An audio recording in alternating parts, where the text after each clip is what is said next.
nigga high as a motherfucker, by the way. Let me go fast. I am the nigga, young dog.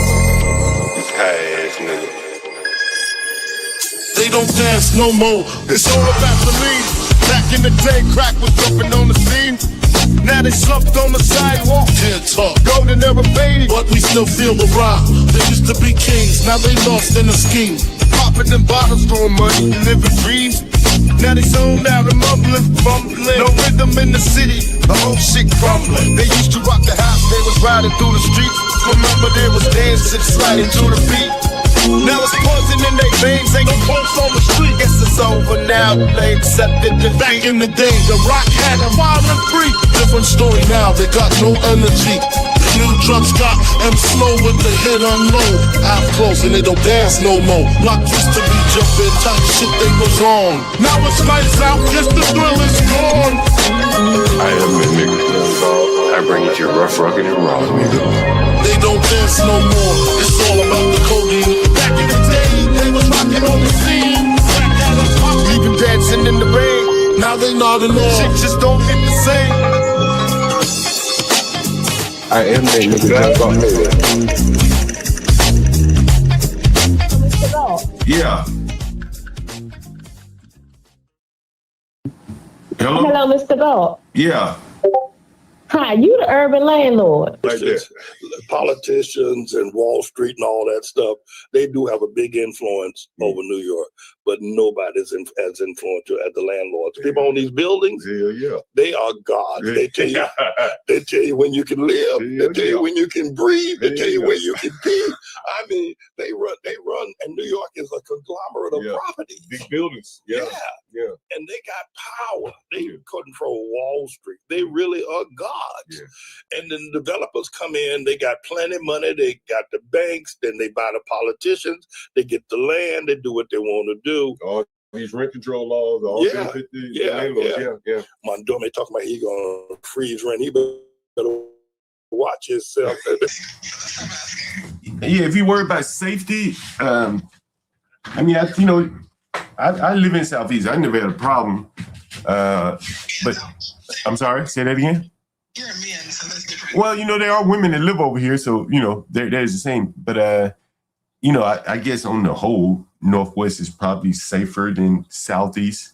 But, I've never had a problem, with no violence or anything like that. Never had a problem. Okay, I'll just go.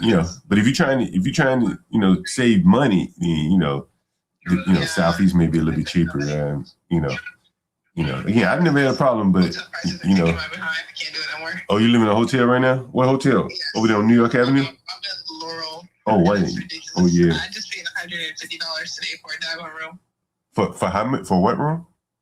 For a room. For one night? Yeah. The room's available. What are you looking for? Say it one more time. We have several rooms available. What are you looking for? Just something not permanent. You want Northwest or Southeast? Which is cheaper? Southeast. And right now we have a really cheap room. It'll be available tomorrow. Great. It's a twin size bed though. It's already furnished and everything. All utilities included. And it's a $250 a week. Yeah, that's perfect. So would you like to come by and take a look and see the room? Yes. When would you like to come by? Is it possible today evening? What time? Before 8? Sure. Can we do it 7 o'clock? Yes. Sure. I'll meet you there at 7 o'clock. I'll send you the address right now to this number. Also, Say what? let me step. It's a lot of. I'm gonna step outside 1 second. Sure. Take your time. I'm gonna go. Hello? On your phone. So what I was gonna say to you, you said it's $250 a week, right? Because I just need a temporary place to stay for now. Because I'm trying to wait for this apartment, a complex back next week. So I work 8 a.m. to 8 p.m. Monday through Thursday. So hopefully by Friday but I could pay you your fee up front when I get there tomorrow. And also, who's in the house? Right now we have 2 other people there. Is it men? Yeah, 2 other guys. For me? I'm sorry? Is that an okay situation? Yeah, I don't think you have a problem. All right. You're the owner? Yeah, landlord, yeah. Do I have to worry about anybody messing with my stuff? Nah. Got a problem with that. a daughter with me who's 7, but on Sunday, I'm going to take the daughter's house until I move. So basically, she'll be with me tomorrow. You say what? But Sunday, I'll be dropping her to her sister's house. You said what? During the week, I'll be at 9 o'clock and 10 o'clock. Work. What, would she be there by herself? What I'm saying is, tomorrow, when I come to move in, Uh-huh. I'll have my daughter with me. Okay. What I'm saying is, I'll bring on Sunday, she'll go with my other daughter. Basically, Monday through Thursday, she won't be with me because I'll be busy working. But the goal is to move to my house by Friday. No problem. Yeah, that works. That works. Everything works. That works. So I just seen you the address. Do you have a washer or dryer? Well, they have one, but they charge for it. This is the latest house that they put on the market, so that they charge for the washing dryer. But we only have 2 people there now, so they have to set the service up. But yet, it will be washing dryer later. That's good. All right, and you said I'm sorry? you're gonna send me the address. I'll send you the address. Thank you so much. Thank you. I'll send it to you right now. Bye. Mama. Lisa Yellow? Say what? That I'm waiting to hear back from an apartment. So basically by Friday, I'm basically thinking until Friday, because if I get approved somewhere, I would not be able to move until Friday because I work Monday through Thursday from 8 to 8. Where are you currently working, by the way? Say it again? Where are you working? I work in Arlington, Virginia. I can't answer this. No, it's fine. It's fine. Okay, I know what you're saying. Oh, no, I was just saying, so you're going to be commuting to Virginia? Arlington, it's so hot in here. So where's the plugs at? Where do I plug? Oh, right there. There should be a couple plugs in there. I see it. So there's an AC in the room, too. I'll put the AC in the room, too, as well. They just haven't put the AC in there. Outside. So this is fine. So AC gets put in there. I have the AC in there in the morning, and the door will be up there by like day. And so no later than midday, so it'll be ready to go. Anyway, part of the reason why I'm playing this, I'm going to play the last little bit of it. This is a lady. She's living in a motel out in Laurel, Maryland. Laurel, I think, is in PG County. It's probably a part of PG County that she lives. And I hope you heard this. I don't think I'm saying it to the stage, but hopefully you heard that. Anyway, so she's living in PG County in a hotel, $159 a night. But her job is in Arlington. That's interesting because Arlington is all the way on the other side of the DMV. If I were to show you a map of Arlington to Laurel,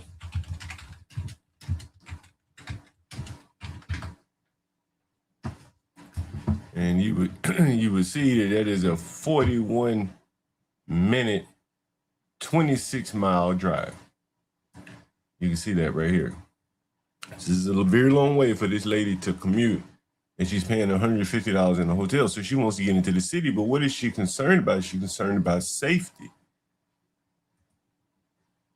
And that is where it also gets interesting because she doesn't have a lot of money. She's a woman. You heard her initially say, what about safety? What about safety? Well, the only house I have for rent for her that she can afford, the room that I have for rent for her that she can afford is with the Underman, with Johnny Boy. She's going to live in the same house with Johnny Boy because she has no other options. She saw him today. She saw him. I have nowhere else to go. The hotel is gouging me for $150. And you also may have heard her say that she's applying for apartments. And if she gets approved, that's why she won't say short-term rental. In her mind, she thinks she's going to get an apartment one day. Johnny Boy did too. He thought he'd have to complete the Salvation Army program and they would somehow get him an apartment, guarantee him an apartment. But as I've been showing you here on the channel for the last couple of years, it is very difficult for these blacks to find housing, and you're seeing that they're ending up in hotels. I have another call that I'm going to publish tomorrow. Maybe I'll play it a little bit of it tonight, but it is about a black lady. And she called me, and I've already been renting to her. And she called me about her son. And her son is going to Howard. And Howard, give me one second. Howard apparently doesn't have any housing for his students. That's interesting. And so what they're doing is they're shipping them off to College Park, Maryland. You're familiar with the name of the town, things like that. You know that College Park, Maryland is where the University of Maryland is. So these kids are having to live with the College Park, Maryland students and paying pretty much a much more exorbitant rent. Somehow Howard has some kind of scheme with these people to provide them the rent. Anyway, so she's calling me. She's saying, that's 45 minutes away from the campus. That's too far for my child to live. But she doesn't want to bring him over here in the ghetto. It would be closer. She doesn't want even Petworth. And so this is the issue that a lot of the blacks are facing. The private market is pretty much non-existent. She asked me to call, and I have a landlord buddy. He's been on the channel. I called him. He says, John, you know I'm not renting to a black. It ain't happening. And his rent is $2,400. And the lady's ponying it up saying that she can pay it. Maybe she will, maybe she won't. I don't know what this boy is majoring in. It's probably all a lost cause, throwing good money after bad, nonetheless. But either way it goes, this is what we're seeing. A black lady living in a hotel going to end up living with an underman. So today, and I'm going to put a couple of pictures up online before I get started. Today I went to... Yeah, I got to put all these pictures up here. So today I went to the house where I have Janelle living, and I got no answer. So I just said, damn, let me go over there. And he was asleep in the middle of the day. And I tried my best to say, hey, this is what I need you to do. It's very minimal. I need you to clean up, do this, do that. Very, very basic. I don't need you to do a lot.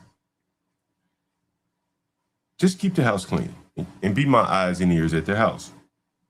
That's more or less all I asked him.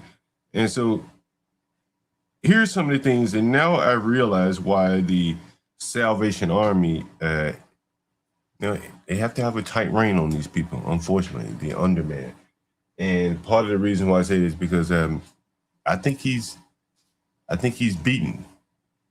I think he's beaten down. We'll listen to the rest of this lady's phone call, and then we'll get into Johnny Boy. I don't have to worry about anybody. No. My stuff on. Hell no. We have smart locks on the doors. But we're replacing that door. Remember I tell you we're replacing the door? Yeah, you did say that. This is fine. I'll meet with you tomorrow morning at 9:00, and you can take this stuff off the bed. I'll bring my own covers and pillows. We put mattress covers on there. If you have your own that you prefer, feel free. Yeah, and I want to open. Is it possible to open this window? Well, we're going to be putting the air conditioner in there. All right, that's fine. But then I'm tripping because I want to switch rooms anyway to a bigger. The air conditioner would be in there, so you won't be able to live. It's hot in there, right? Everyone has air conditioning in their room, so that's how we do it there. And as far as the bathroom, everybody just shares it upstairs? They try to keep it clean. We have people that come through there at least every other day to make sure it's clean. I know that, like me, because I got to get up early in the morning because I got to go all the way to Arlington and take the metro. So with me leaving at 5 or 6 in the morning and hopping in the shower, I don't want anybody seeing me or anything. Nobody's going to walk in the bathroom on you or anything. I'm sure the bathroom door locks too. And people are pretty quiet or whatever, right? I'm not there all the time, but I haven't had any complaints. What are you near? Are you near a metro? Is that your car right there? No. I don't even drive. So the door automatically locks, right? Which door? The front door, because I'm closing it now. You may have to hit the little lock sign. A lock sign. That'll lock it down. Enter it again. Just hit the lock sign. You don't have to enter the code, just the lock button. That's locked. I want to make sure. So are you near? Because when I get up early in the morning to go to work, what are you near? I would have to walk all the way to Southern Avenue Metro? No, it depends on where you're going. This area is actually very well served by buses that take you pretty much anywhere. Yeah. So I guess if you were going to the train station, you probably would walk up the street to Martin Luther King. There's bus stops that take you probably to Southern or to Anacostia. I know that it takes you to Anacostia, but maybe take you to Southern as well. All right, like I said, it's fine with me. So many scammers out here, and we've been doing this a long. I've been doing this a long time. I mean, you pay when you get there. You pay tomorrow when you get there. Oh no, we seen your official. We seen your official. We seen the Wi-Fi code to your room.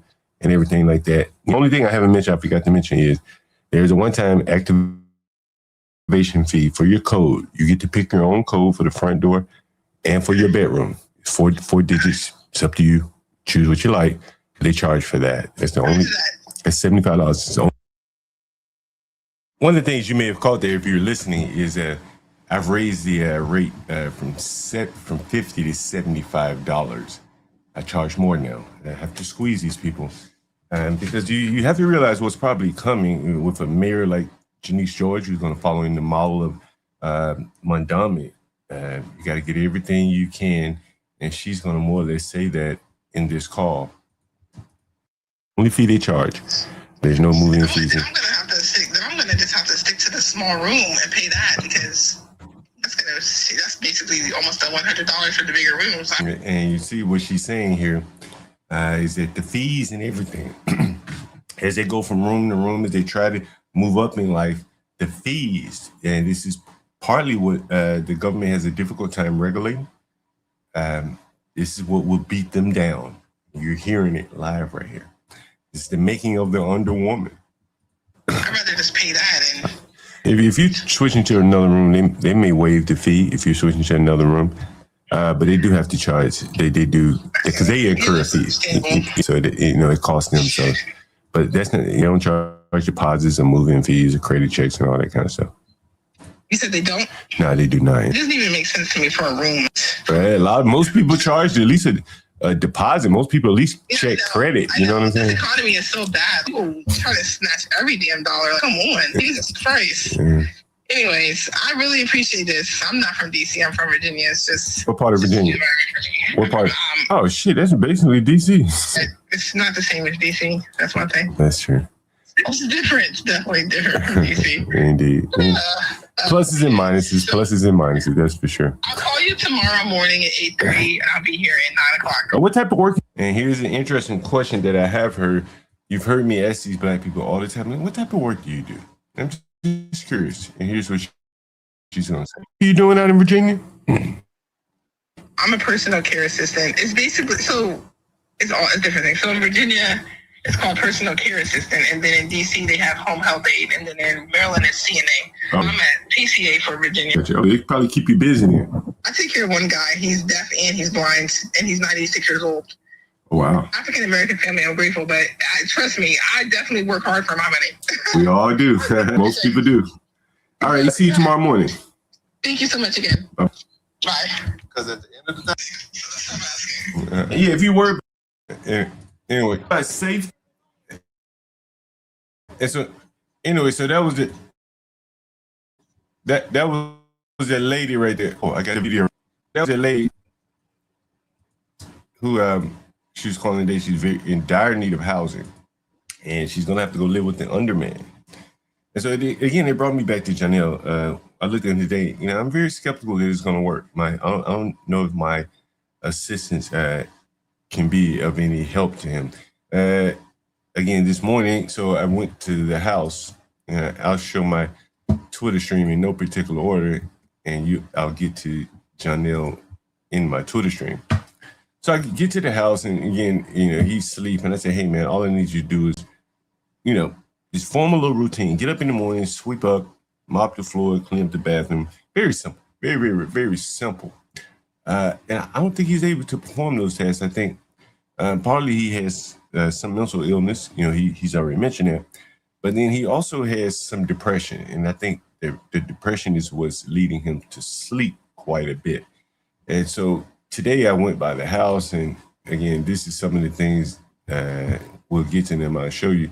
So here's one of the things. I often talk about how like the black people are kind of messy. And, part of this may be due to depression. And I'll put this up on the big screen so you can see it. And so you may not be able to see it very well, but these are cornflakes or something on the floor. And the bag of cornflakes was just wide open on the floor. Again, this is, how depressed people live. There may be some just non-house training as well, home training. But there's some depression there. Sleep in the middle of the day, Clearly, he could have gotten up and just done anything. You know, I've given him a lot of leeway to do something, just doing nothing. He was asleep. And, you know, that saddened me to see that because, you know, I know that deep down he's beaten. Then I look up under the bed and I saw this. And that's a bottle of Taka. Taka whiskey, vodka or something, gin. I'm not quite sure what it is. It's very low budget alcohol. Anyway, so I don't know if he drank it or not. Maybe it was already left there from, you know, and I don't know. But either case, he does have it, you know, in a, you know, overindulgence problem when he's depressed. Well, he's often depressed, so he often overindulges. And he often engages in behavior that's, you know, antisocial and stuff like that. So therein lies the problem. So again, this is why the Salvation Army has to have a very, very tight rein on these people. This is just 2 days in of me working with him, and I'm seeing this type of behavior.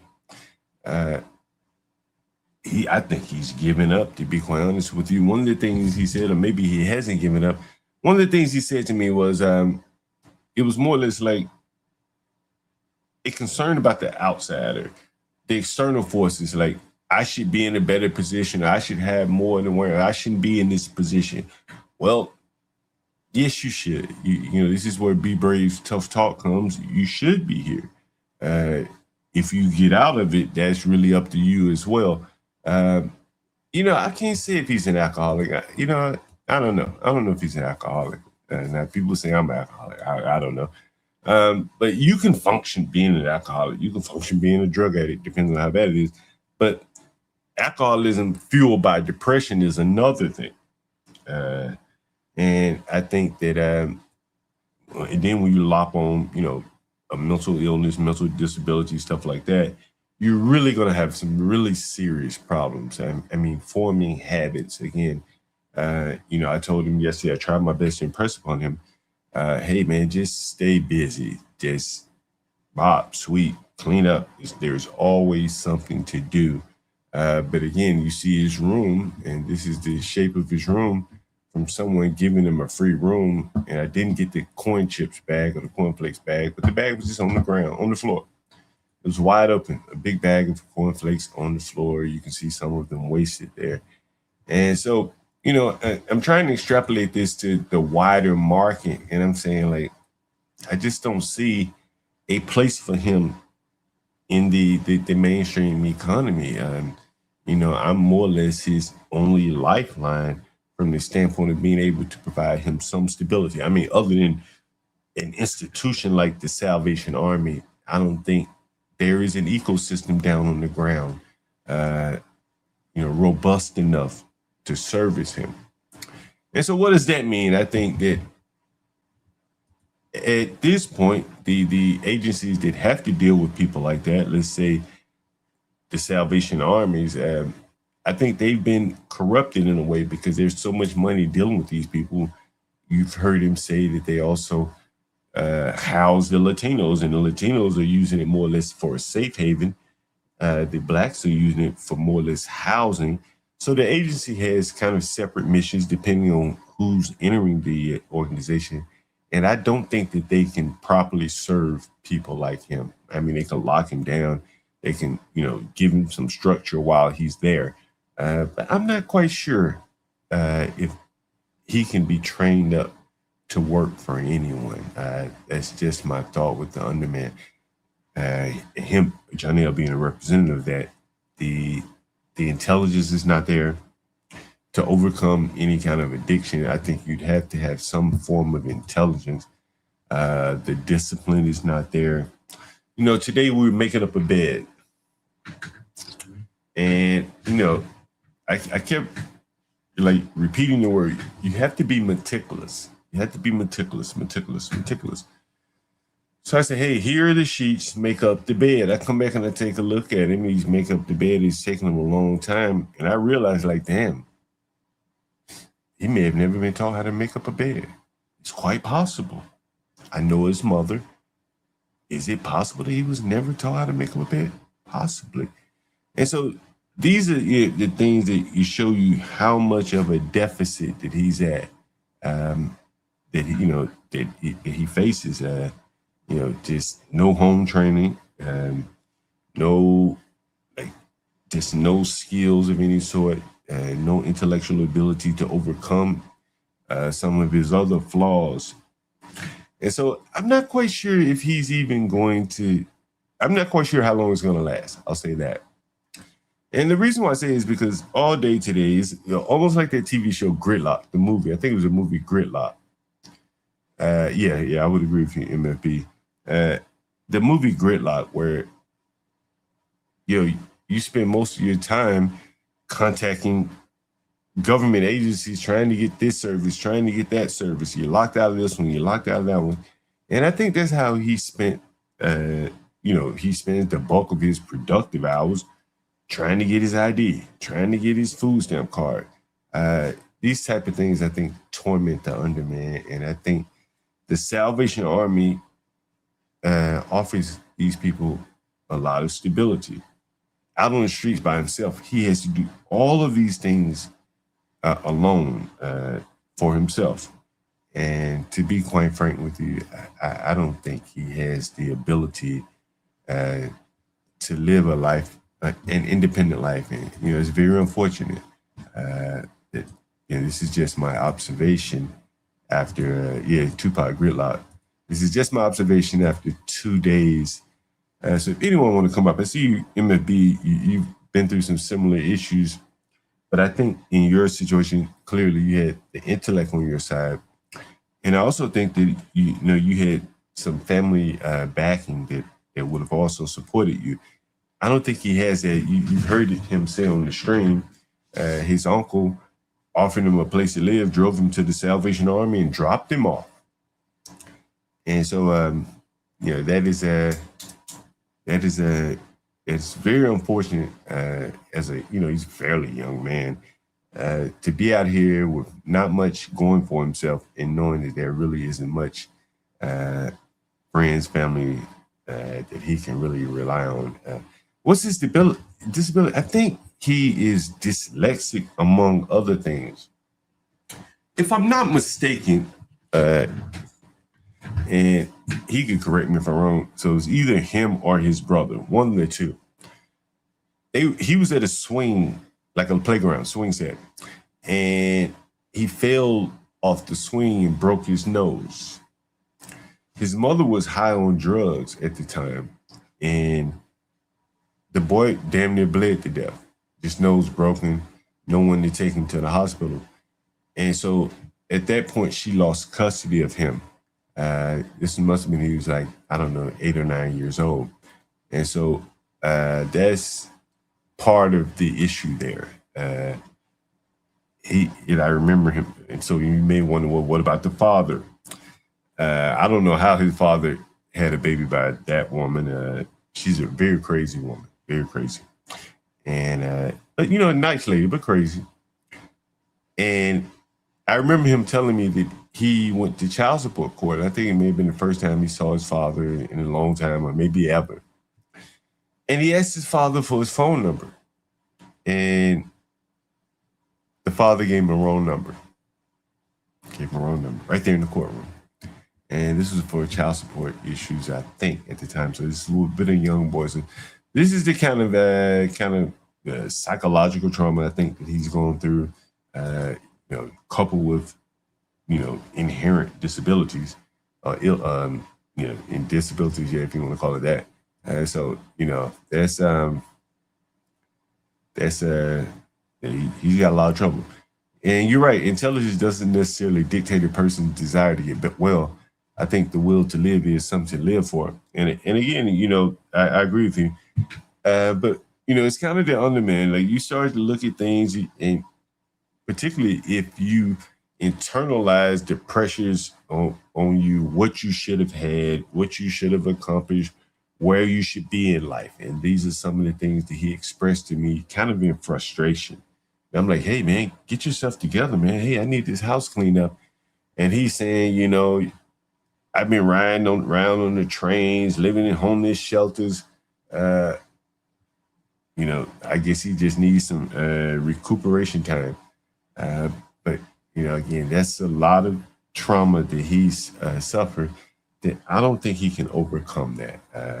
And again, this is just 2 days of working with him, where he's been, kind of been involved in what I do on a day-to-day basis. Typically, it's more of a contractual, hey, come cut the grass.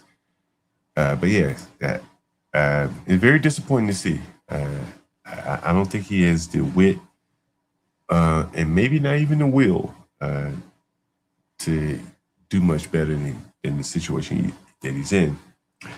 And the thing is that the things that I'm asking him to do are so loose in that maybe he needs more structure, and that is where the Salvation Army comes in and probably could, probably serves him better than I can, to be honest with you. 3 meals a day. He doesn't have to worry about cooking, anything like that. I don't have kitchens in my house, so he can't cook. So, well, how's he going to get food? I gave him some cornflakes and stuff like that. He's dropping them on the floor. The Salvation Army wouldn't allow that type of thing in their housing environments. They could better enforce the rules. And so I think he needs them, to be honest with you. I'm not sure I can be much help to him. Someone like, he's, I think, 37. I think 37. Yeah, this is live. Yeah, I think he's 37 years old. His dad ditched him. His uncle ditched him just recently. And I'm not making excuses for him. Don't get me wrong. I'm just telling you the circumstances that he faces, along with some of the inherent kind of flaws or disabilities. I don't see him pulling out of this, honestly. And I don't think I don't know if anyone is as sympathetic as I am, clearly, to him. And so his only other turn is really the institution. It's never too late. That is very true. It is never too late. That is for sure. What did Dan say? I know, John. Just messing around. What does he say? That's too bad. It's just like, oh, yeah. Oh, you always said it. Yeah, so I don't know. Very, very interesting. And most of the people, again, I talked to Lisa today, and I was telling her about it. She said, John, you said this a while back about him when he came around the first time. And I said, yeah, I know, but I thought maybe if he had hit rock bottom, then, this would be a turning point for him. But Be Brave was very skeptical of the entire thing. And so, I guess we have to tip our hat to Be Brave. Someone said 37 is not too old to start a new trade or something. But, this is the thing. If he was Savage Red just coming out of prison, that's a good bet. Savage Red is not stupid. Savage Red clearly has high intelligence. This boy here has a learning disability. He ain't that intelligent. But he's a hard worker. I'll give him that. Like, he doesn't have a qualm about, getting dirty or anything like that. So today we were going through some dirty sheets and stuff, taking dirty sheets off the bed. I put gloves on when I deal with these people's sheets and shit. He just like go right through it, no gloves. So, he does have that, that hardcore aspect about him. It is very valuable to me. But I don't know if his value, I'm just speaking dollars and cents here. With the demand for housing in DC, you heard the lady right there. At some point, not only does he cost me from the standpoint of, I'm providing him a free house, but I think that there are a lot of people that would be afraid of him. You heard the lady say that, hey, she was concerned about safety. And someone like him would not be the best person you would want. I can't for instance, I can't have him show my houses. When I had the white former drug addict working for me. I could at least have him show my houses. No one feared him, like instinctively. But the underman's problem, Janelle's problem, is that I can't really have him show my houses. When the lady came, I told him, I said, stay in your room. Don't come out. I don't want to tell him that. I got to make money. I got to be able to subsidize his living. So I said, stay in your room. Don't come out while this lady's here. How do you think he feels about it? Not from me per se, but the rest of the world is telling him more or less the same thing. Out of sight, out of mind is a better place for you. And that's a very difficult position. Very difficult position to be in. He needs to start more basic things to protect himself. What do you mean? Maybe he can work. Something very routine, like rope, like egg. Go dig ditches all day. I think he could probably do that. He's not going to be as productive as a Hispanic. He's going to stop and take a smoke break. He's going to lose his phone one day and not show up for work. Maybe he gets drunk one night and then he doesn't show up for work at all, doesn't call because he lost his phone while he was drunk. I don't think the employment economy at this point is willing to tolerate these people, people like that, particularly at the high wage rates here in DC. I just don't know if there's anything that he has to offer in mainstream society. That's just in 2 days of interacting with him and trying to have him work with me. Protect himself from doing dangerous mistakes. Yeah, doesn't need to do that. I think even big niggas can be shown to smile and make people feel safe, though, can't they? Yeah, sure. If you put a uniform on him, well, yeah, now I got to put. Oh shit! Hold on. Sorry, it's a video. I got to play this video. So I think if I put a uniform on him, if I if I were a big business, probably I can incorporate him. But at that point, why not just go for a ready-made person that is going to be more talented than him at the wage that I would have to pay him? And I think that is one of the disadvantages that he's up to. Dennis Sperling was actually talking about this as well. He was saying that at $20 an hour, and I don't know if he cribbed my notes here, because I did reach out to Dennis Sperling about coming on the channel. I wanted to interview him. And so maybe he took a look at what I'm talking about over here. But he was talking about the high minimum wage. I have not heard anyone else talk about that. How in the city like Washington, D.C., the minimum wage is $20 an hour, give or take. No one's going to hire someone like Janelle for $20 an hour. That's over, right? What's interesting, I remember this may have been 10 years ago. I asked Janelle, I said, hey, man, what's the minimum wage? He said, I don't know. And I say that to say he doesn't even know what he probably doesn't even know what the minimum wage is now. And so I asked him, I said, well, what is the least amount of money that you will work for per hour? He said like half of the current minimum wage. Like he said maybe $8 or something at the time. And so this is what I'm saying. So this is a bifurcated market where you have people like Johnny Boy who know instinctively they're not worth the minimum wage, the artificial minimum wage, but yet they're trying to compete in a market where they have no value. But what if you were able to hire him at $8 an hour? Maybe an institution would train and, it had something for him to do that was more or less the same every day. Maybe they can make hay out of it. I don't think just a business where he had to use kind of his own mind. I'm not quite sure if that would work out. And that is why I pointed out that the most stable work that he's ever had was at a ghetto apartment building where the standards are low. The standards are very low. He's changing light bulbs among ghetto people. There would be no place for that at a high-end apartment building. So what would he do there? He'd have to present better. And I don't think he's ever going to present better. And I think I can agree now with why the Salvation Army, not that I ever disagree, but I can see why the Salvation Army made these people cut their hair. I've long thought that the people wearing the hair was kind of a defiant, doing it in defiance. But there's also a part of it that it's like throwing the towel in.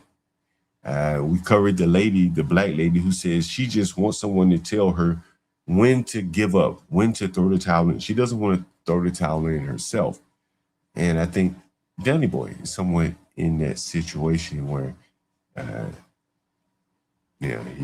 he's more than willing to throw the towel in, but there's just no one there telling him to throw the towel in. So he trudges along anyway, and every turn he faces defeat. And I think that serves to depress him. And that is why, in the middle of the day, after sleeping all night, because at 11 o'clock last night, I know he was in the bed, he was asleep. And then in the middle of the day today, again, he's asleep. I suffered some of the same thing, but I trudged through it. There's no excuse for a man on the bottom. He's just going to have to tough it out. And so, anyway, very interesting.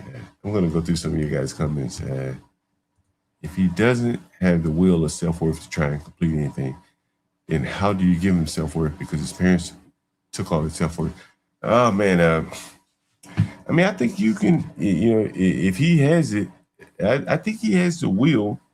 But again, I think some of the pressure, like Be Brave, doesn't have the desire to impress, Be Brave is not Johnny Boy, but I think where Johnny Boy is, he needs to set his sights much, much, much, much lower.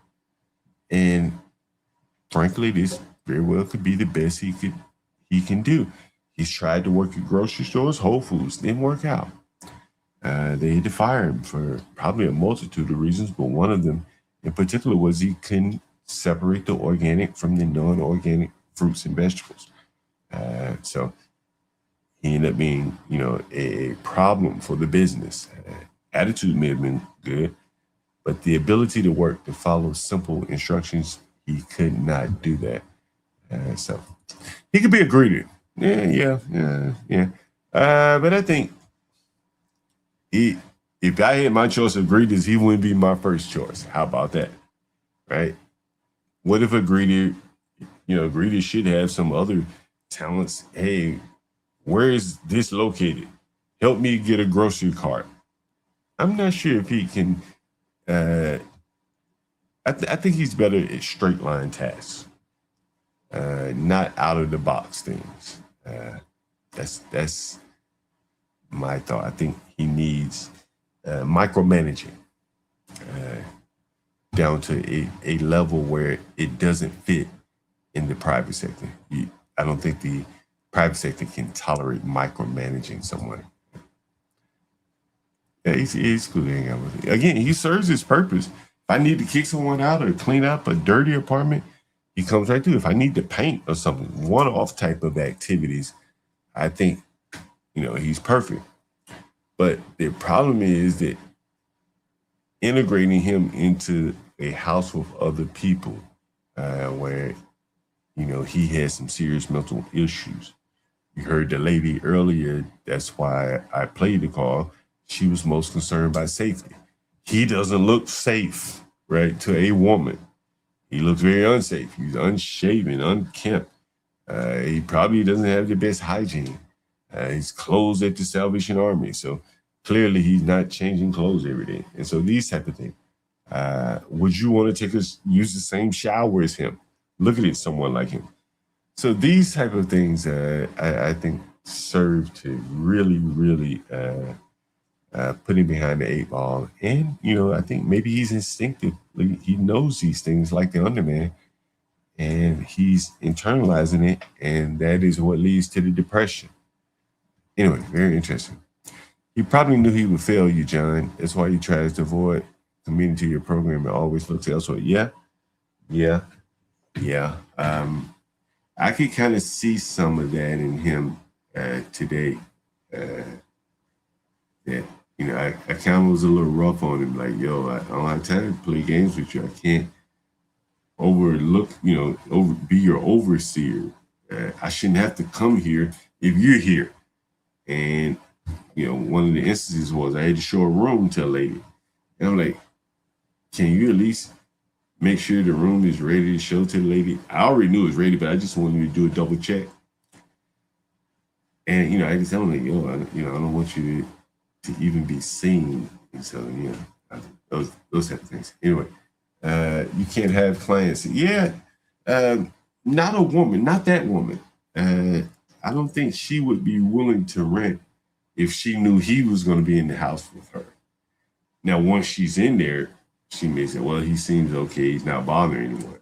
But on first glance, yeah, he's bad for business in that regard.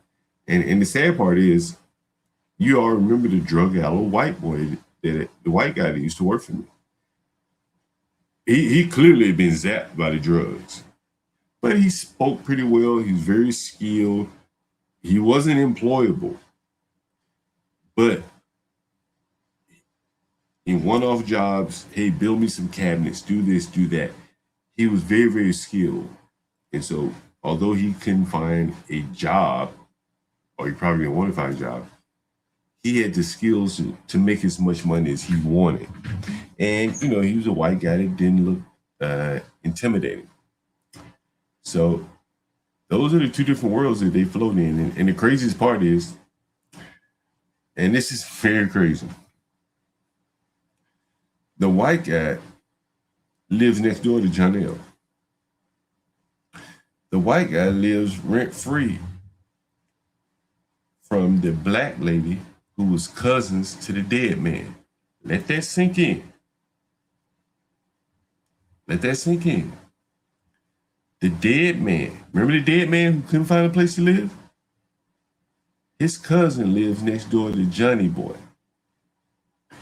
She gives a white guy a free place to live.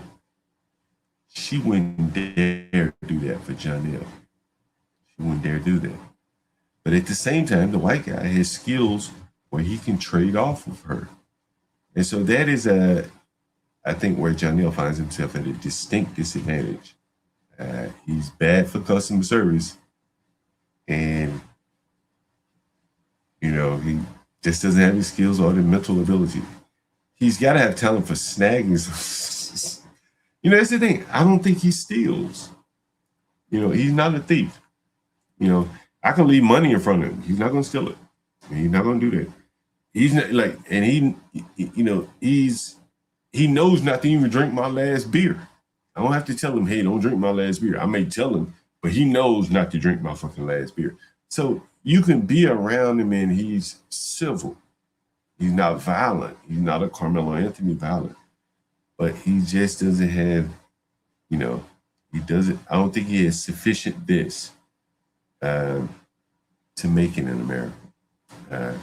Without someone like me and basically keeping his head above water. And I think in his mind, he doesn't want to take my help in a permanent like fashion.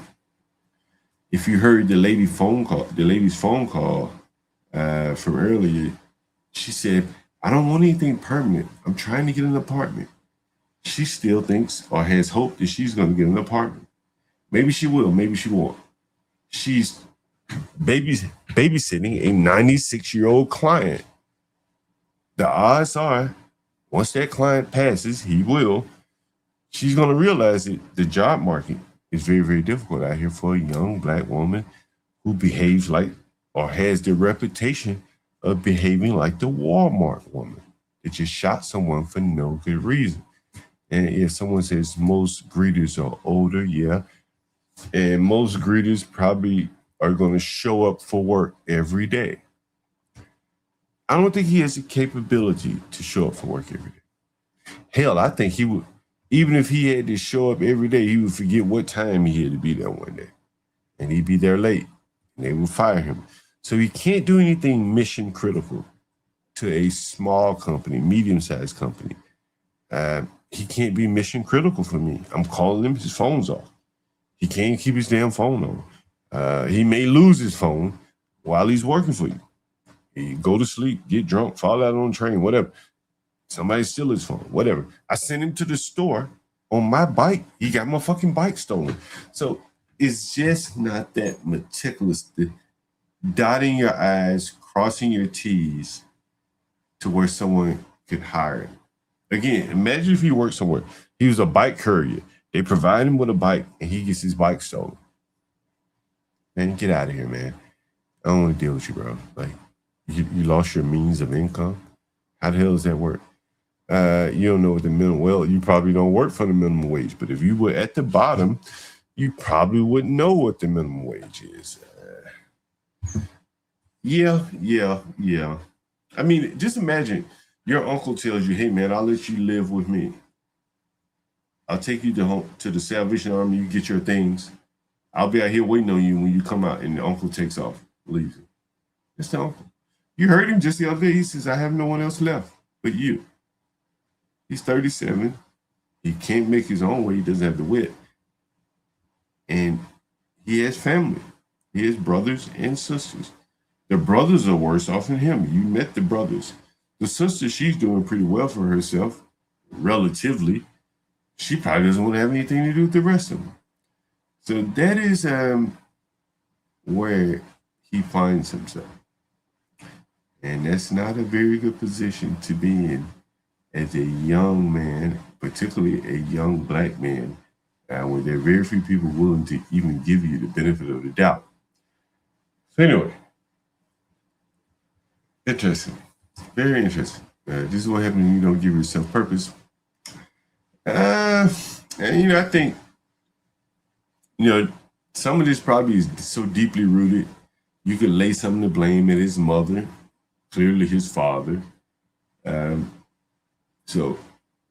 But even if he did give himself purpose, there's only so much he could do here in America. I don't know if he has the you give him a task to do it. Hey, go demo this wall right here. In 20 minutes, he's wandered off doing something else. Then you got to go, hey, man, get back to demoing the wall. And that type of lack of focus, I just don't know. I don't know if that plays well in America, to be honest, in the corporate sector, in the employment sector. And I think that's why Salvation Army has to, rule them with such an iron hand, in my opinion. It's unfortunate. And you heard him say that the Spanish people were able to use the Salvation Army for totally different reasons. They use it as safe havens. The blacks were using it in hopes of getting an apartment. Again, but who's going to rent to them? Who's going to rent to him? Me? What? So anyway, I'm going to take a little interlude here. I want to play this phone call. And again, this is related to what I'm talking about here. This is the Howard mother. And I've been talking to you for a while now, how Howard, instinctively, they look at their students and they say, they're not even worth the bother. I'm just going to focus on the real estate. The hell with these kids. What the hell am I going to teach them that's going to make it worth my time? Why am I going to go out and pay world-class professors? Why am I going to build housing for these people? It's not worth my time. Politicians, honorable people, ultimately end up becoming dirty and the mission creep, because they realize, like, I'm fighting the uphill battle here. And so this is Howard University. I want you to listen to this.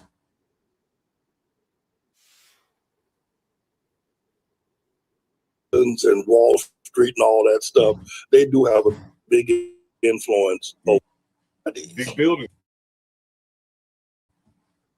do what they want to do. I'm sorry, say that again. You're a man, so let's Oh, get ready. well, you know, but if you're trying to, if you, My son is an architecture student. Booting. listen to this. Yeah. This Park, is it. right? This is Howard University. They call themselves the Capstone. They are the elite black university. And I told you, like, it's a real estate play. It's nothing but a real estate play. Don't let anyone else tell you any different. And so I want you to listen to the mother of one of the Howard students, basically saying that Howard is forsaking housing their students for money. But, you know, oh, you live in a hotel right now? What hotel? $50 night? And they just let in too many, right? So it makes sense for College Park kids to be out there. Oh, yeah. Pay for a diamond room. For how much? For what room? For a room. For one night? Yeah. Park, right? So it makes sense for College Park kids to be out there. And they just let in too many freshmen. So they're booting the sophomores, you know, up there. Oh, wow. And the shuttle ends 11 something. So my son is an architecture student. So he basically wouldn't even, if he stayed late on campus, he'd be in trouble. Plus he paints. So he couldn't get on the shuttle. Like, it's all these issues. Oh, wow. So she's saying, my son, an architecture student. The Howard University president probably looking at him like, what building is he going to ever design? I'm just going to focus on this real estate over here. And the hell with this school. It's just a shell company, right? The real estate is the real business of Howard University. So they have the students living in, like, Hinesville is a long way away from Howard. I know. It's a 40-minute shuttle ride, Van said. It's impossible. Yeah, that's a long way. It's probably quicker to just ride the train. I know. So it's really not an option. I can tell you that now. It's not an option. So we're trying to weigh out, like, if they change him, which they haven't said anything, and now I just think we need to just look into other options. So they have a lot of students. They have a lot of students, or just a handful up there in Hyattsville? A lot. In Hyattsville? He said it's a whole lot up there. In Hyattsville? Wow, Hyattsville. That is amazing. That is really amazing. Damn. You know, I don't know if you know this. Have you live in DC? No, we're in Baltimore. Oh, okay. You know, I've been in DC a long time. I've been a landlord here a long time. And if you're familiar, did you go to Howard? Yeah, I went to Howard. Oh, you probably know then. You know, a lot of that area. I want you to listen to what this lady's about to say. She's about to admit to what I've been saying. I hope you guys can hear this. Around Howard, it used to be like dorms and stuff. Absolutely. You know. Absolutely. People were too afraid to walk, and now everything is over.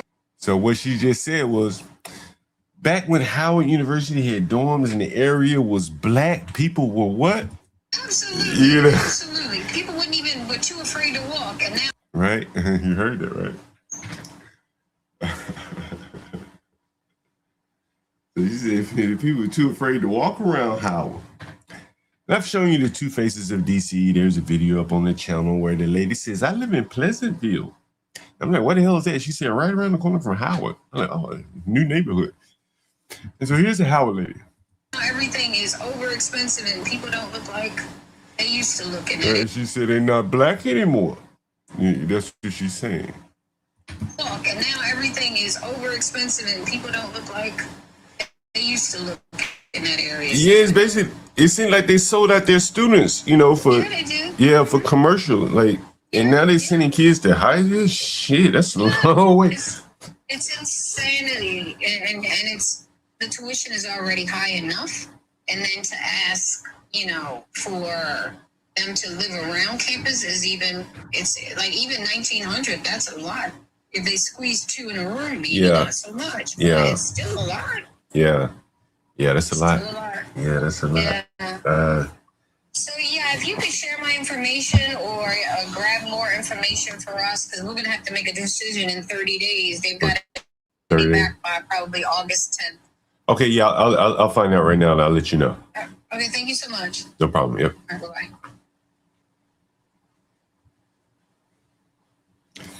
And that was a Howard lady. Oh shit. That was a Howard lady. Acknowledging that Howard has sold out to students. I said, man, these kids ain't worth investing in. I'll just sell out the real estate, get rich, enrich myself, and we just let in many kids. We can let in and get the money. We don't even have a place to house them. A black architect who really believes this boy is about to be an architect anyway. He's short, fat. He not building anything. He was my tenant. Not building anything. Nobody's believing anything. Sounds like drugs, but I don't know. Maybe real bad luck, roller, or yeah, maybe that. This is a intersection of low IQ, mental illness, lack of parents, lack of mother with parental instinct, mother with chemical addiction, drugs, alcohol. But deep down, she's a nice person. You know, when she wasn't drunk or high. Mostly when she wasn't, I've never been around her high. Mostly when I was around her, which is interesting, is that she kicked the cocaine, the crack, but she never could kick the alcohol. Alcohol must be a very powerful drug relative to crack, because she went to her deathbed drinking. Not to say drinking killed her, but her worst behavior when I saw her was her drinking. And probably he would say the same. His brothers would probably say the same thing. Their worst behavior is when they're drinking. But I don't know. I just never thought of them as alcoholics. And my dad was alcoholic. He's alcoholic. But I never. But maybe it's a money thing. Poor people, alcoholism looks a lot different than people with a little bit more means. So maybe that's the thing. The brothers. Oh, okay. So this is an interesting question. So he has Happy, another boy named Tyrone, and maybe one other brother and a sister. Happy, I don't know if you ever saw it, his eyes like cross each other. And I'm not sure if this is the reason why, but years ago, he was hit by a car right on my street. And the car, like, he talked about it on the channel. I think the car threw him way up in the air and he hit him. And I think he got like a trivial amount of money and his family squandered that. Probably didn't get any type of good follow-up treatment, stuff like that. So that is the one brother. That's the one brother with some sense. You saw him in here. The other brother is way out to lunch. You can't make any sense. You can't get anything of value out of him. You can't even get him to cut your grass. But someone shot him a few years ago. Again, he's a little crazy. And so right up the street from me again, someone shot him. Some black guy shot him. And so he walks with a limp. Now, I think he was someone mentioned disability. I'm not sure who that was. Maybe MFB said disability. And so I'll speak on that. SSI, which is disability, is the welfare disability. So my tenant, remember the dead guy? He had disability. The guy that was shot, who was mentally ill, Janelle's brother, he had disability. But in both of their cases, they would have gotten them from being involved with an institution. The jail guy, well, he was in prison. They probably have facility to apply for disability in prison.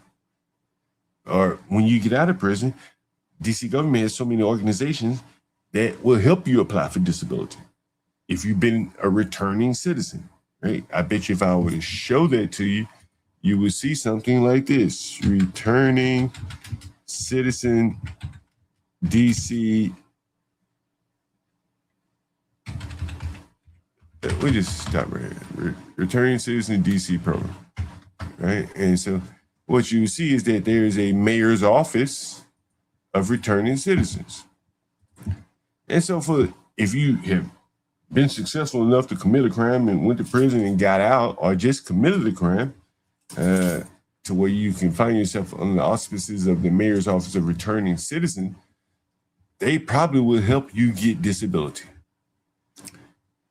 And I'm betting that if you were to find it in here, you could probably social services, which would probably be disability. I'm sure that they would help you apply for that, because again, they want to get you off of their tax roll and push you to the federal tax roll. So if someone coming from prison or someone who was diagnosed very early with a mental illness condition and who was later shot, he's going to have a lot of programs around him to usher him through the SSI program.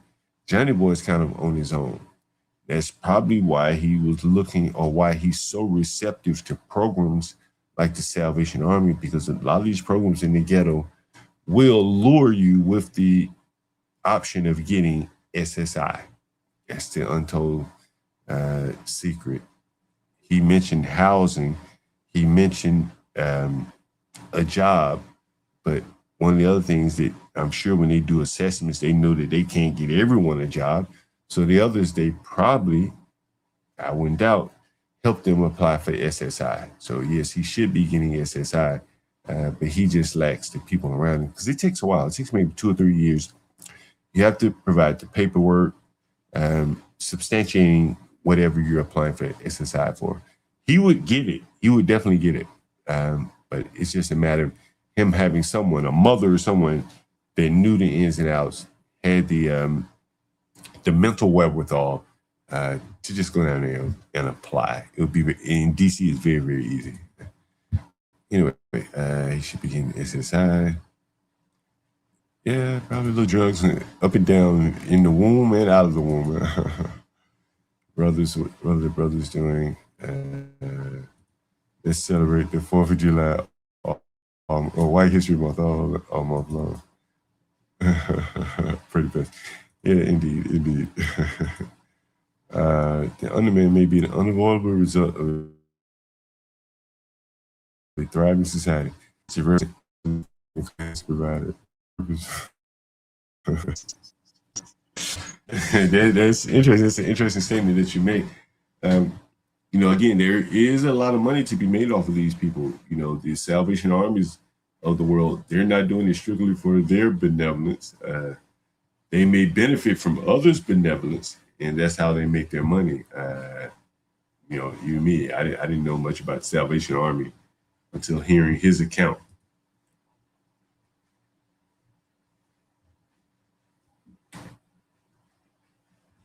Is it now volatile? Someone said now volatile was right. Yeah. The more and more I look at that, that is interesting. Yeah, that is what Lothrop Stoddard talks about. He says, in the book, in the Revolt Against Civilization, I think it was Revolt Against Civilization. He wrote another book. Did I ever mention the other book? The other book he wrote was, that I remember, there's 2 of them actually, 2 more that I remember. I think was it this? Yeah, this is it. This is the other book that he wrote. The Rising Tide of Color Against White World Supremacy. And I can't remember if it was this book or the other book. More or less what he mentioned, that technology's advances will pass people by. And ultimately, they will be the underman. Some people will get passed by faster than others. But it is their desire to pull down the civilization which will make all the difference. Someone like, and I'm not saying B. Braves the underman, but let's just say someone like B. Braves, who recognizes the magnificence in this country. He relishes in the superiors creating a better world for all, even if he can't take part in all of it. The fancy trappings, the fancy hotels and stuff like that. He recognizes his role, but the underman, and as I was telling you today, Johnny Boy still has designs and desires that probably are above his skis in terms of his ability to accomplish those things. And that's a very difficult road to cross. When you realize, hey man, I'm not as fast as I thought I was to go run track, or as big as I need to be to go play sports. He realizes it, and he may not realize it's mental, but he has to recognize that there's something within him, or maybe the forces externally against him that prevents him from having success. Why he sees so many wealthy, successful people here in Washington, D.C., he has to see that every day. And that is what depresses and torments the underman. You can't live here in Washington, D.C. without seeing it. And he has to see that. So anyway, very, very interesting. Now, if I was going to say you're right there, yeah, I tend to agree with you. Suddenly, James, that quote sounds like something I niche. I'm flattered. That was a good one there now, volatile. Very good. Did he take an IQ test? He may have just spoken. I don't know. I don't know about that. But if you can't focus, does it really matter what your IQ is? At this point, you're 37. If I say, hey, man, like I'm telling you, he could hardly make a bed. He could hardly make a bed. Very disappointing to see. And more to the point that it wasn't, it wasn't clean like it should be. You can pull the wrinkles out of the bed. Thorough, he's, when I used to clean for my mother, and she was so thorough, and I used to hate it. We used to clean banks, and now it benefits me because I clean up myself. But more to the point, you want to say?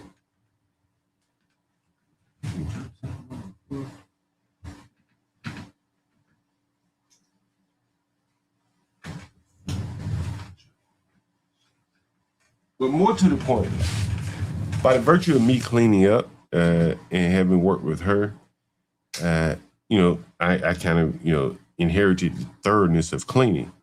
But more to the point, in America today, in society today, people can review you. So if your cleaning isn't good, people can write reviews about you. So, if you get a bad review, you kind of internalize it, try to get better. But for someone like him, he would be so bad just entering the market that the reviews would swamp him. The honesty of his service would swamp him. That's what makes him hard to hire. Because if he worked somewhere in the front of the house, say at Popeye's Chicken, his service would be so bad, he'd mess up so many orders that it would harm the restaurant. And this is the underman's kind of constraints, in my opinion. He's almost worthless to mainstream businesses and societies, partly because of the policies that have been put in place in many of these cities. I just can't see anyone hiring him. I don't give a damn what the Salvation Army does with him. He's not hireable. And so at that point, then what is the point of him even going to the Salvation Army for? And that is, I think, where the mission creep, where you start out with a good, noble purpose and you see so much money out there, even if the results aren't good. And I think that's what the Salvation Army is. They're doing what they have to do to try to provide services to these people. But for the bulk of them, I don't think that they'll be successful. He won't be successful. That's for sure. And I hate to bet against him. I hope I'm wrong. But I don't see it. And I'm a pretty good judge of talent. And, I just don't see it there. Anyway, I'll put the link in the chat again. Anyone want to hop up on the panel? You want to ask a question? Feel free.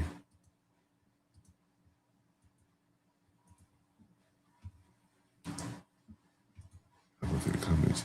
It seemed that races made our underman easily distinguished, but it was just in homogeneous. Oh, it's interesting. if there were no differences in the races, if all of us were homogenous, right? Black, white, we just look different. But we all act the same. Then the underman problem could be, it depends on how we behave, right? If the underman all say act like the poor white trash, then I think that social services can be successful with them. It's like prison. There's some people that go to prison and they come out better than they were. There's some people who go to prison and they come out worse. Some people go to prison and they're basically who they were when they went in. And I think that's where like the social services are in America, is that like many of them, they can't serve them. They're going to either be worse or basically the same when they come out. It's Johnny Boy. He's the same. He gained nothing from being there 3 months. Nothing. Everything they tried to instill in him in 3 months is all gone now. It's all gone. For the Hispanics, on the other hand, they went into the Salvation Army for different reasons. They were seeking a safe haven from ICE. So the Salvation Army benefits them.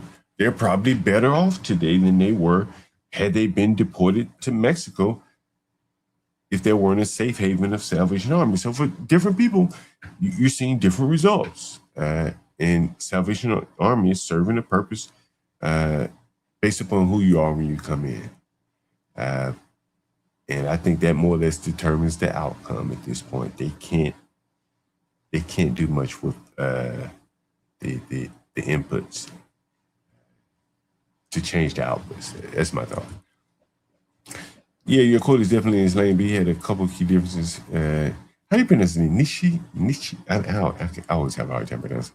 Would agree that society creates weak people, but he said a truly thriving society, one aiming for greatness when need them, it would create uber. I've heard that. I remember that term. Damn, what is it? I remember it. Oh, I remember reading that. I think I talked about that somewhere. Uber. I don't even want to look it up instead. So, I don't want to cheat and look it up. I wonder if they're hosting the students at the apartment across from PG Mall in Hyattsville. I can't remember. Did she mention the apartment?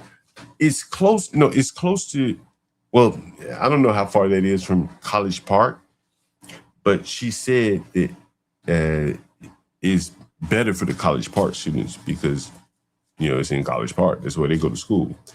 And so here's the interesting thing is, this is very interesting. This is very interesting. I wish I could call somebody, get someone on the line with this one. Yeah, I'll call my buddy. He's familiar with DC.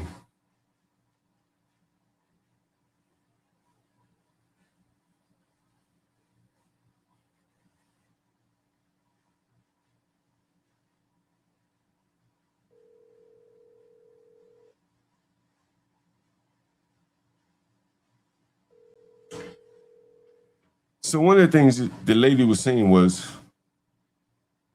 hopefully my buddy answers the phone. See if he answers.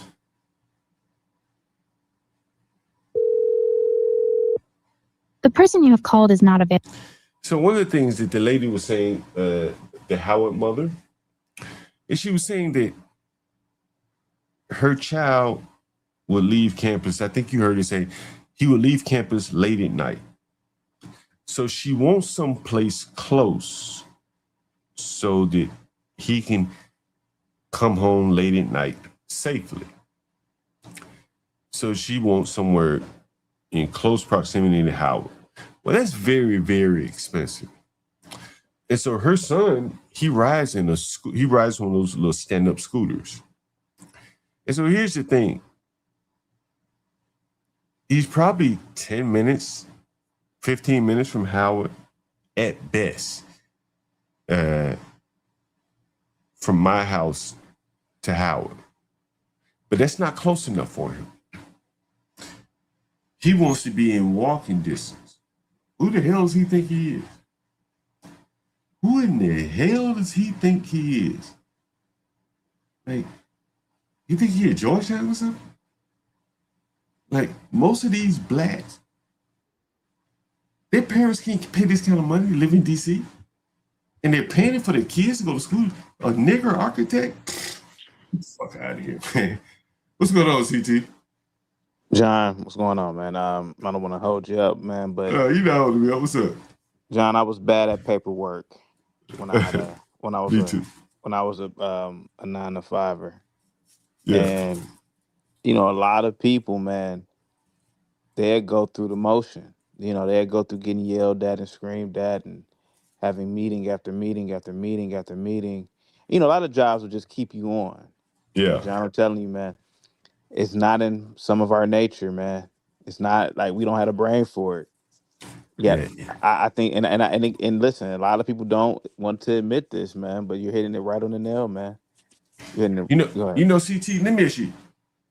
Before you used to do like you used to work with these type of people, Yeah, right? yeah, yeah. How many of them niggas was man? I lost my ID, man. All the time. Oh man, I lost my phone. I couldn't call you. I lost my Lost my phone, bro. phone, ID, didn't have an address, something. Mm-hmm. Something's always going on with them, man. Yeah. This is the basic shit in life. Keeping Basic. up with your phone, your ID, and your keys. Yeah. It's pretty much, is that it? Those are the three, Yeah. right? Pretty much. These motherfuckers be getting locked out. They Yep. lose their keys. That's why I don't have keys anymore. Like, man, they kicked my door. They kicked in so many of my damn doors because they lose their key. Yeah. They just go smart locks. Okay, they solved the underman's problem with not being able to keep up with shit. Right. Yeah. And so this is technology, you know, taking into account for the underman. He's coming along for the ride here, underman. You're benefiting, right? You ain't gonna have to worry about losing your keys. But then it's your ID and everything else. Like, you know, I'm housing this young man, bro. He can't work, bro. Yeah. Can't work. Like, unless they set the minimum wage for people like him for like maybe $7 an hour.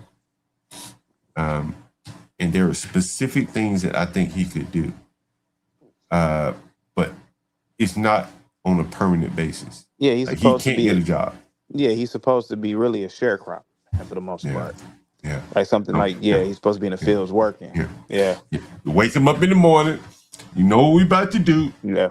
There's no variety, no variation. Yeah. You get good at it, and he'll get good at that. Yep. Right? But you got to have the motherfucker out on the horse. Whipping the ones that don't want to work or working too damn slow. Right? Yeah. And that's what he was doing. He working so damn slow. I'm like, you don't know how to make a bed. No, you know how to make a bed. John, I love Lena to death, man. But when Lena said that little girls should aspire to be astronauts, I said, holy God in heaven, man. These women can't even make a bed. And you talking about these girls should be astronauts, man. I love Lena. I think she just doesn't understand the world, man, like most people don't, man. You got too much education. You read too many books that are lying to you. You know, CT, man, I'm going to tell I you, think bro. you be an astronaut, you can barely even make your bed, man. Yeah. You know, CT, I'm going to tell you, this is real dangerous shit. Like, this guy is not dangerous. Yeah. The guy who destroyed my microwave, he's fucking dangerous. Yeah. Oh, yeah. Right? Yeah. I remember him. Yeah. And so, but what Johnny Boy said to me, and, you know, with him, by the fact that he's just naturally not dangerous, you just blow over it. But he was expressing frustration like, I'm not where I should be. I'm like, nigga, you right where you should be. The fuck you mean? Right? Where the fuck did you think you were going to be or belong? Huh? Like, you fucking illiterate. He can't read. He has dyslexia, right? Like, his parents' situation is all messed up. Where did he think he was going to be? But in America, it's like, you know, everybody can be a great thing, and he has higher designs for himself than his ability is able to provide. And that really causes a lot of real serious mental issues. And I think that's what he has. And, you know, I wouldn't doubt that a lot of other people have it. But I've been able to experience this up close firsthand with him by working very closely with him in the last few days. I've never had him change my sheets and shit in my properties. So to realize that he can't change, he didn't even know how to really make up a bed. blew my mind. So, and he's 37. He has children. Luckily, he doesn't have custody of children. There's a Spanish woman, maybe, and I'm sure she probably instilled those traits in him. But no, it's been rough. Just looking at him and the rough road he's going to travel. I just, I hate to paint a negative picture of a man, but I just don't see it much good come out of this. Anyway, so not to be too negative, how would us? Well, what would be the solution, CJ? Like, I think ultimately the solutions lie with him. Once he does it, be brave and level sets where his ability intersects with his desires, I think that's when people like me can really help him. Once he realizes you're not going to be anything great, buddy, you're just going to be an average guy. And once you're at peace with that, someone like me can help him. He won't be constantly looking for an agency or an institution that can offer him pie in the sky type an apartment or a job that he'll never even be able to keep if he were to get it. He can't keep a job. You give him a job, he can't keep it. He's had jobs. He couldn't keep them. He's never had an apartment. He damn sure can keep an apartment if he couldn't keep a job. So you got to level set. You have to lower your expectations. And for many people, this is very, very difficult to do. And I think that it's been very difficult for him, and crazy enough, considering his mental situation, his just capabilities, I should say. You would think that would level set him much more easier. But yeah, it's not the case. Anyway, my son will have a higher IQ when he's adult than he does now as a 14-year-old. True. It's very true. Learn ways to learn faster, recognize patterns, I think. Learn ways to learn faster, recognize. I've told this story before. I was a software developer for many, many years. I had a hard time seeing patterns, like software patterns. I would read about them, but it just didn't translate to something like that fit neatly. But once you get it, you get it. And I think that's the case there with software, and just probably anything in life. If you don't see patterns very well, you probably may not ever see them. Blacks are too free. They don't like structure and rules. I think the blacks like their leisure a little bit too much.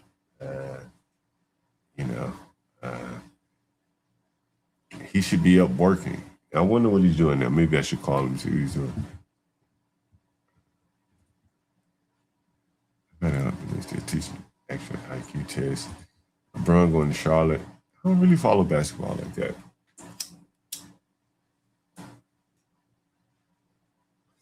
I know LeBron did this. He adopted some underman. He created an underman school, and it did not do very well. So that was his foray into trying to help the underman. College Park is right by PG. Oh, is it? Okay, yeah. I haven't been out there in a very long time. Yeah, you have stories about the Salvation Army? Who knew? We opened up a can of worms here. And that a thriving society will either eliminate the underman, keep them contained in prison source, or exploit it for labor sources. And I think, hell, isn't that what we're seeing? We're seeing the underman go to prison. We're seeing them exploited for labor purposes. Well, we haven't seen the elimination. Maybe you could say that's the role of abortion to do the elimination part.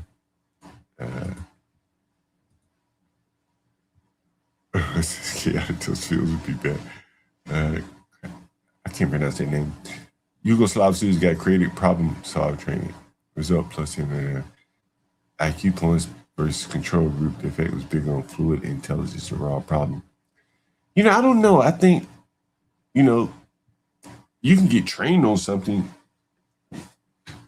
but if you don't got it, you don't have it, you don't have it. If you got it, you may be better than someone that's never been trained on it. Maybe. I don't know. You're not going to make a midget, a basketball player. I don't care how much you train. There's some things you just have to have. And those are physical traits. But I don't know. It's very interesting. Whites like order. Yeah, I think, another thing, Be Brave talks about me, like, white people are, he said in these debates where like white people are boring because they get up and go to work and they take care of business. They're doing this and they're doing that. In all of my life, I will say this, Black people tend to enjoy leisure a lot more. And I'll say this. I wish I could get my buddy on the phone. He would be able to validate what I'm saying. I haven't been to a restaurant, like a fancy restaurant. I used to go to fancy restaurants all the time, in over a year. I haven't been to a party in a very long time, very, very long time. But a lot of my friends, I get invited all the time. Like, yo, party there, party there. Something going on. And so, a lot of Black people probably lean a little too heavy on leisure versus hobbies and passions that don't involve leisure. Those things typically either allow you to build on a skill or they're not as expensive as leisure time, going to clubs and partying and stuff like that. And so, I don't know.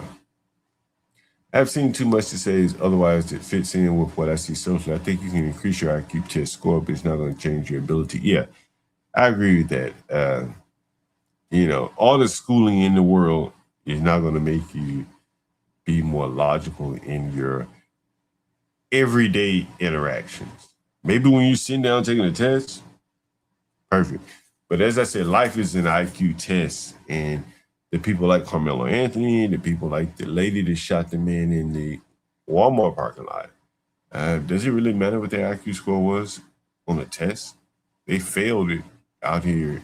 Well, you could say the Metcalf boy and the other man probably failed it too. Definitely the older man. But the people that took a life when it didn't have to be taken, I mean, they really failed the life's IQ test. Because in any other culture, they would be scorned and their family would be scorned. It's only here in America that they and them alone are the only ones that may suffer consequences for taking someone's life. We've heard Get Cracked, Master Kim up here, where they say that doing things like that would harm not only you, but your family. So you have to think twice about making those kind of decisions here in America. It seems to me that the Blacks are taking self-defense to a dangerous logical extreme. And I think that they've skewed too far in the shoot first as opposed to avoid or resolve conflict. That's very dangerous. Again, who the hell wants to be around someone like that? Again, that ties in with the Underman and the Johnny Boy, because this whole world is hearing these Blacks and seeing these Blacks behave like this. Well, Johnny Boy downstream, who doesn't even agree with it, he said, "Hey, Carmelo kills him. Well, he should deserve to get every day of time that they gave him, maybe plus some." He doesn't necessarily agree, but he's going to be punished by that. But it may not even matter. He doesn't have the ability to overcome a lot of these mental challenges. But anyways, they're all very interesting to me. All very interesting. That's my learning, the microwave. Yeah. Logic is rooted in gray matter, which is static. I'll go along with that. Had to take call. I'll drop the link for you again, CT. Sorry about that. If there's a mod, I think the mods can pin on it. Otherwise, I'll pin it.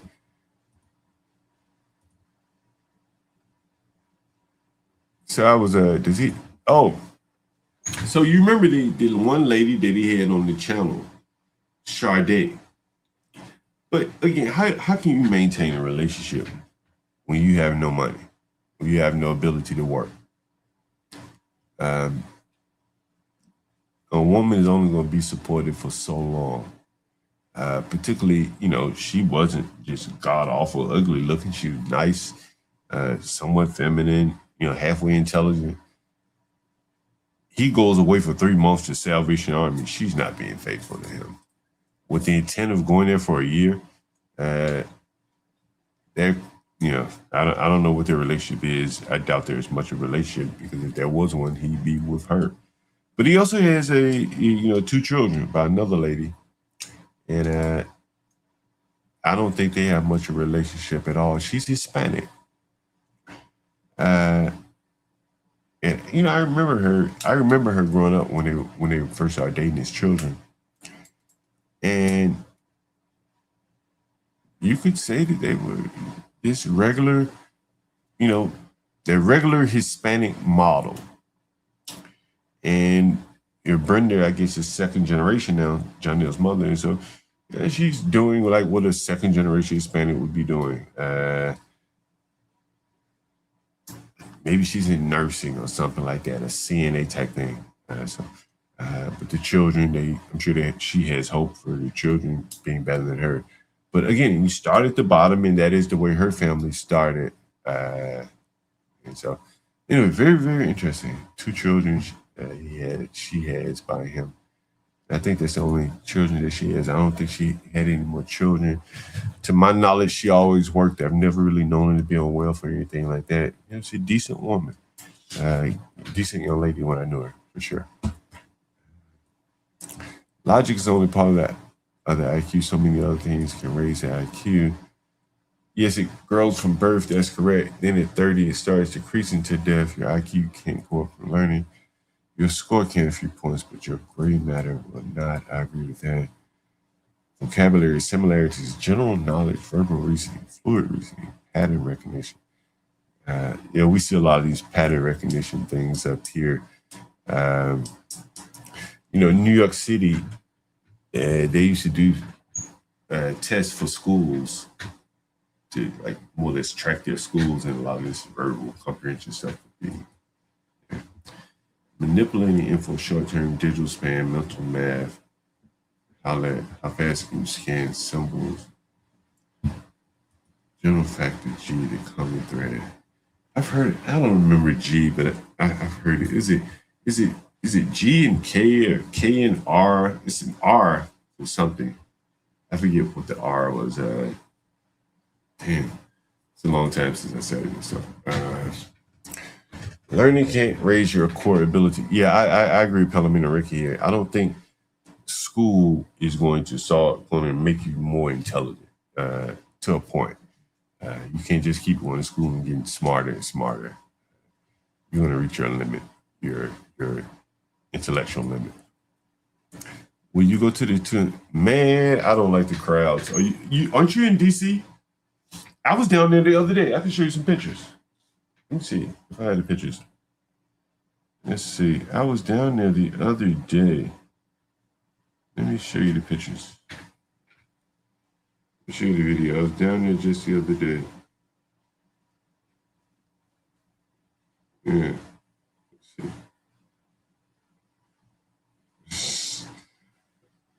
Let's see. All right, I'm going to put this one up here first. There's that one. All right. And I'll put this one up here. All right. Yeah, I do this.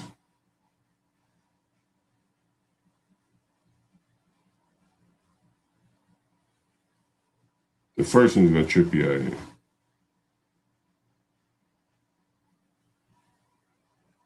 Well, not really. It might like maybe gross you out or something. Let's see, here it is. This is the mall.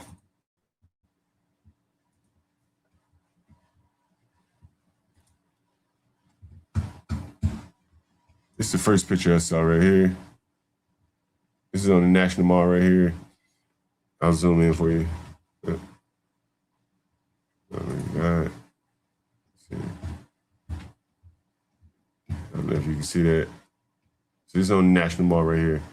Pill abortion. Createdequal.org. And the other picture I saw at the mall was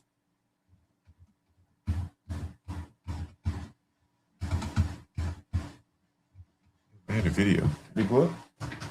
I just put a video up there.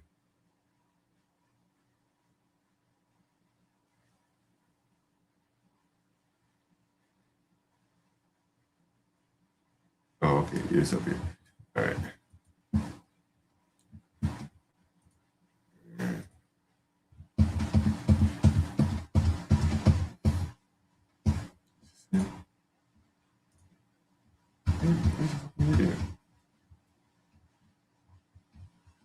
You see more?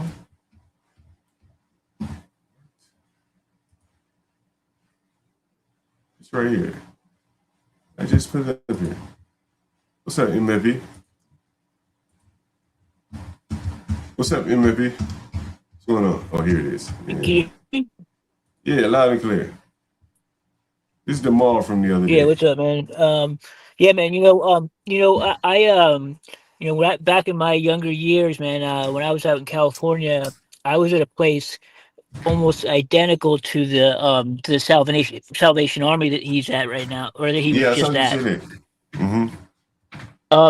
So the place was, I was the only person there who hadn't come directly from jail or prison. Every single other person there had gotten out of jail, like, and they weren't free yet. Like, they went. This place was kind of like a Yeah, minimum security jail more than anything. But the funny thing was, the first day you get there, they would say, "Do you want to sign up for food stamps?" And they would give you all these incentives, like, "Oh, you get to leave the facility, you get to do this and that." So they would yeah, have vans, and they'd have vans and take you all down to the place, get your food stamps, and then they would use all the food stamps to feed yeah, everybody, to feed the entire everyone that was there at the place.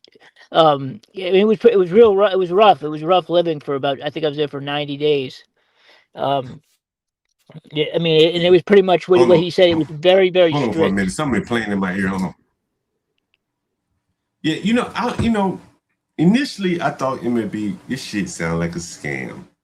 And it very well could be where there's some money making aspect of it where there's come more in the forefront than salvation and helping people. Yeah, But after 2 days of working with him, I mean, there's no other way that you can make it work other than damn near run them like a prison. They yeah, need no, the and guards that, and and that- shit. yeah, You know? they do. Yeah, no, and the thing is, the reason why they have some success there at those places is because they really you they because they weed you out really quickly. If you don't want it, if you don't want to be there Yeah, and you don't want to try to get clean, they get you out of there fast. Like, it's really only for people that are serious and that are willing to, because you have to be yeah, willing to, work all day for no money, and you have to wake up, up out of bed before 6 a.m. Your bed has to be made perfectly. They do checks to make sure everything is. There can't be anything on the floor, nothing. Like, everything has to be perfect. You have to be dressed a certain way.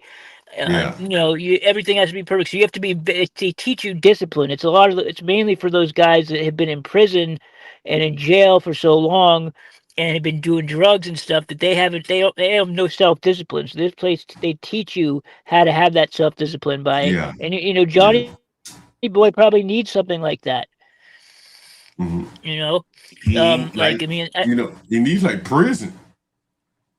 I mean, Like, yeah, I mean, without the harshness of it. Like, he hasn't done anything to deserve prison. But yeah, prison has wraparound services, yep, right? Law libraries, schools. The schools are safe. If you don't want to work, you don't want to go to school, just sit in your cell. But you're gonna keep your cell clean. They enforce a halfway civilized environment in prison for the lowest common denominator. There are yeah, rules. They set rules. Out on the streets, there's no one really setting rules for someone like him. So yeah, he falls to the absolute bottom. And I think the bigger part of MLB, for him at least, and probably for many people like him, is I think it would be okay if you didn't have any expectations out of life. yeah, Okay, I ain't shit. What the fuck I got any expectations for? But if you don't believe it, you ain't shit, and you can do more than your ability allows you to. That's got to be tormenting. yeah. No, yeah, Oh, it definitely does. I mean, for me, it was a big wake up call finding myself there because I mean, at that time in my life, that was before I met my wife. And I didn't have any money. I was like, I had nothing at that point when I ended up at that place. It was the only place that I could go because it was free. Like I was able to get in. Someone got me in there for free, but it was the cheapest possible place you could go to, and I mean, being in there, it really was like, okay, I see where this is leading me. This type of lifestyle is leading me. I see where these people are, 40 plus, 50 plus, just got out of prison. They're all Mm, institutionalized, and I'm like, all right, I don't ever want to be anywhere near where any of these people. Like I had I had a graduate degree. Like I was the yeah, odd man out there. So I was the only person who had not ever been arrested, and I didn't come straight like everyone else there had been in prison or jail or the county jail and yeah, come straight there. Was in there with killers, man. There was killers yeah, in there. There was people who had just gotten out for doing 20, 30 years, and they were getting a chance to get out. Like after they three strike, there was a guy who had three strikes. He'd been in jail for 25 years. yeah. Um, I asked Johnny Boy today, and it was something so odd that he responded. It was definitely a Oh, wake-up you're breaking call. up. Sorry. Oh, you got a call? Yeah, no, Okay. I was just saying, yeah, no, I Go was ahead. just saying it was a wake-up call, Oh, yeah. I for can bet. for Yeah. me, like, and that was really the turning point for me when I got out of that. I very quickly turned things around because, like, I had some advantage. Again, I'd already gone to college. Like, I didn't start fucking up Mm, until after graduate school, so I'd already had all that behind me. So I had the means, to do pretty much whatever I wanted to do. Um, but a lot of the people I was in there with, were in the same spot Johnny Boy's in. yeah. They literally had nothing to fall. They had nothing to fall back on. What's interesting? Maybe, on a personal note, my dad was a drug addict. Oh yeah. I seen him drunk, but um, he was one of, I guess he was maybe functional drunk. Yeah, yeah. I was a functioning addict. I was very, very high functioning, but Yeah. yeah, And, you know, oftentimes my mother would be like, yo, you turning into your dad, you know. Or maybe I'm halfway yeah. functioning, kind of drunk. I don't know. I don't think I'm a drunk, but maybe I am. Who knows? No, Most people don't admit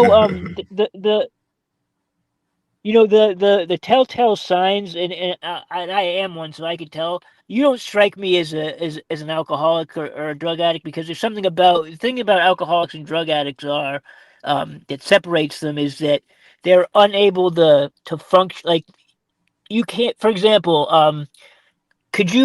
would it be possible for you to drink two beers and then go to sleep and just drink those two beers? yeah. What do you See, mean? You a can't real drink two beers? No, I mean, I see alcohol wasn't my thing, but it's the same principle, like, I mean, my thing Right, right, right. was drugs, was opiates. But for example, people who have they talk about in the book of AA, they call them the real alcoholic and the real drug addict, meaning that Yeah, they really have the problem. So there's a thing that happens with people who have that issue is when they first put that substance in their body, they yeah. can't stop. They can't stop doing it until they spiral into they can't. It's not like you can just have a drink and then go on with the rest of your Mm. day. You keep drinking and drinking and drinking until you are drunk and like that's what the real alcohol, at least that I've seen, at least, and with same thing with drugs. Mm. Like I was unable to just do it on the weekends or just do it on certain nights. I had to do it. I wanted to feel like that all the time. You Like know, that's the way I wanted to feel. I'll tell you this. I'm sure there are some black alcoholics.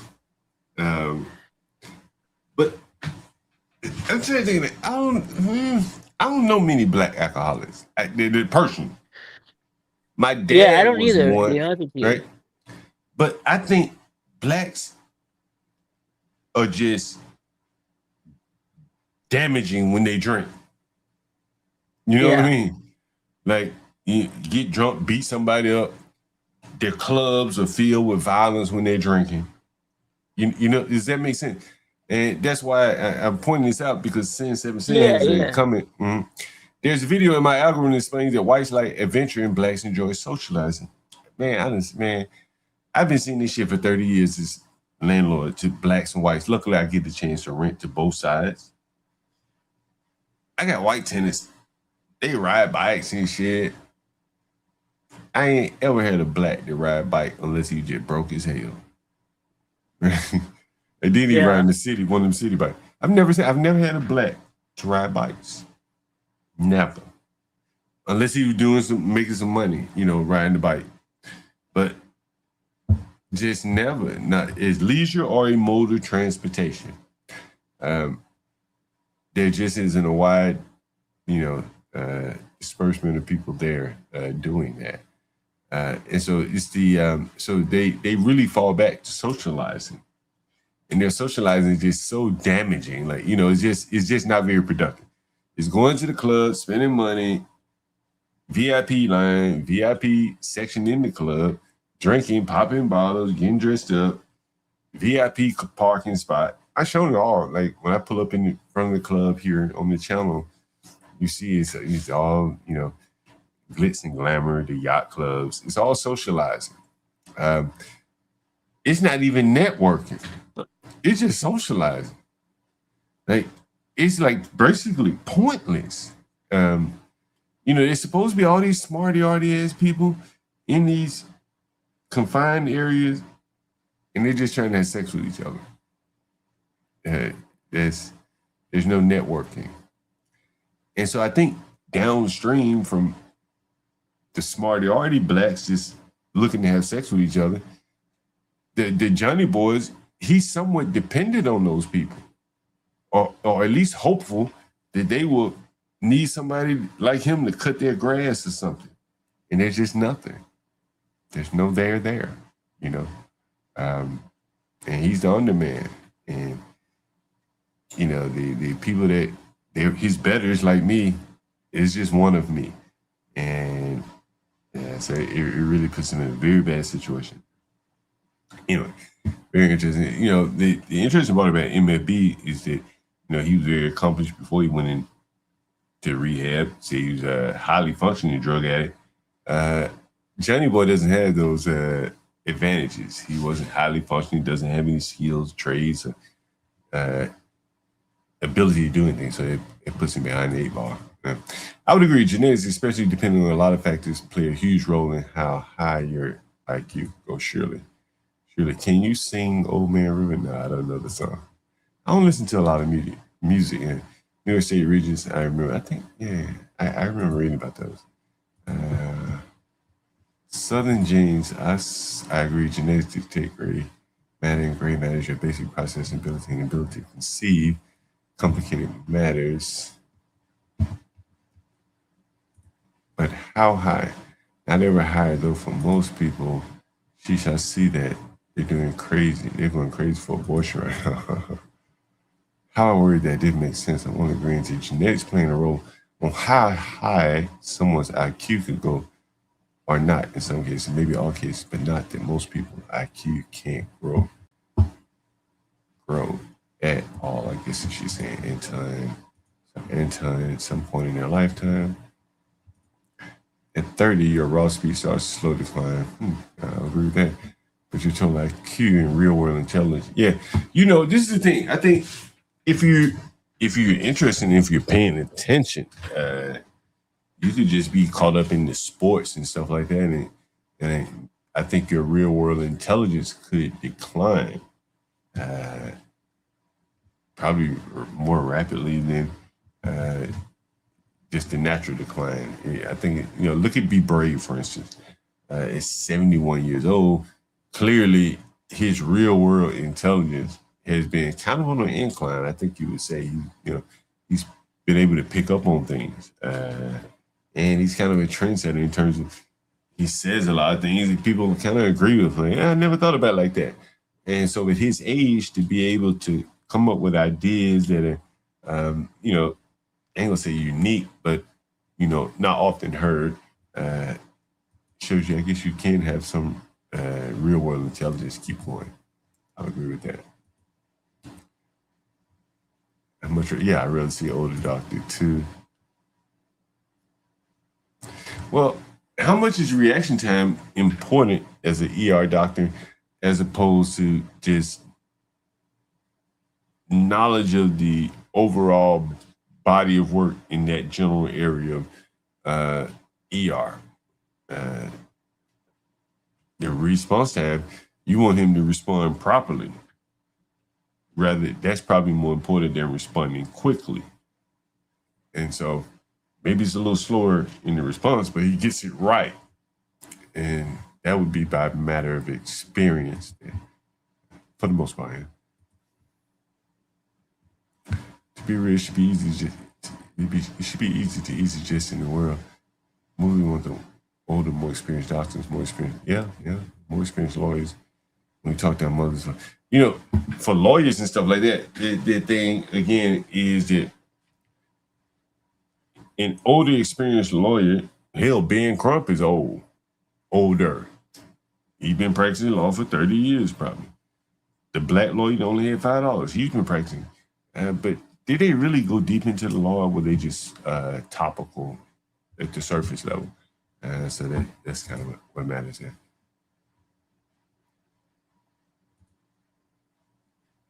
Damn, why didn't I use Brave as an example? That's experience speaking there, Southern James.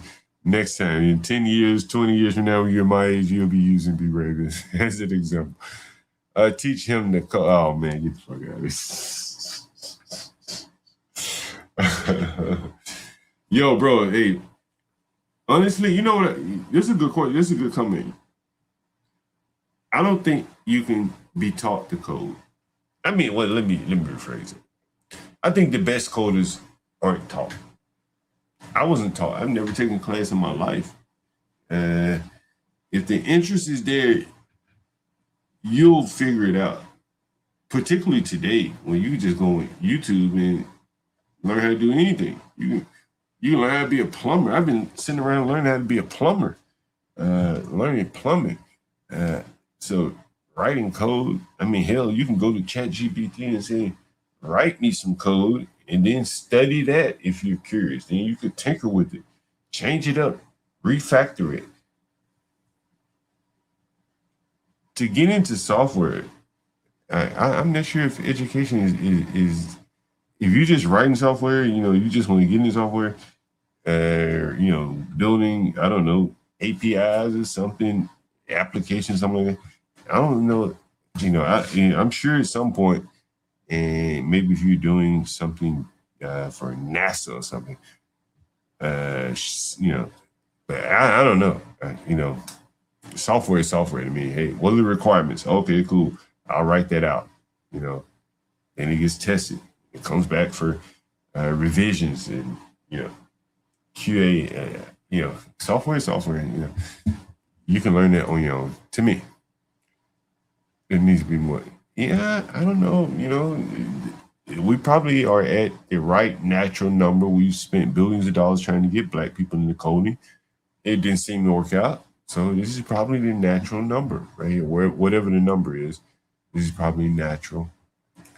And we're in way more in love with older doctors. You cannot get me to go to a young doctor. The thing is, there could be some very good young doctors. There could be some older doctors who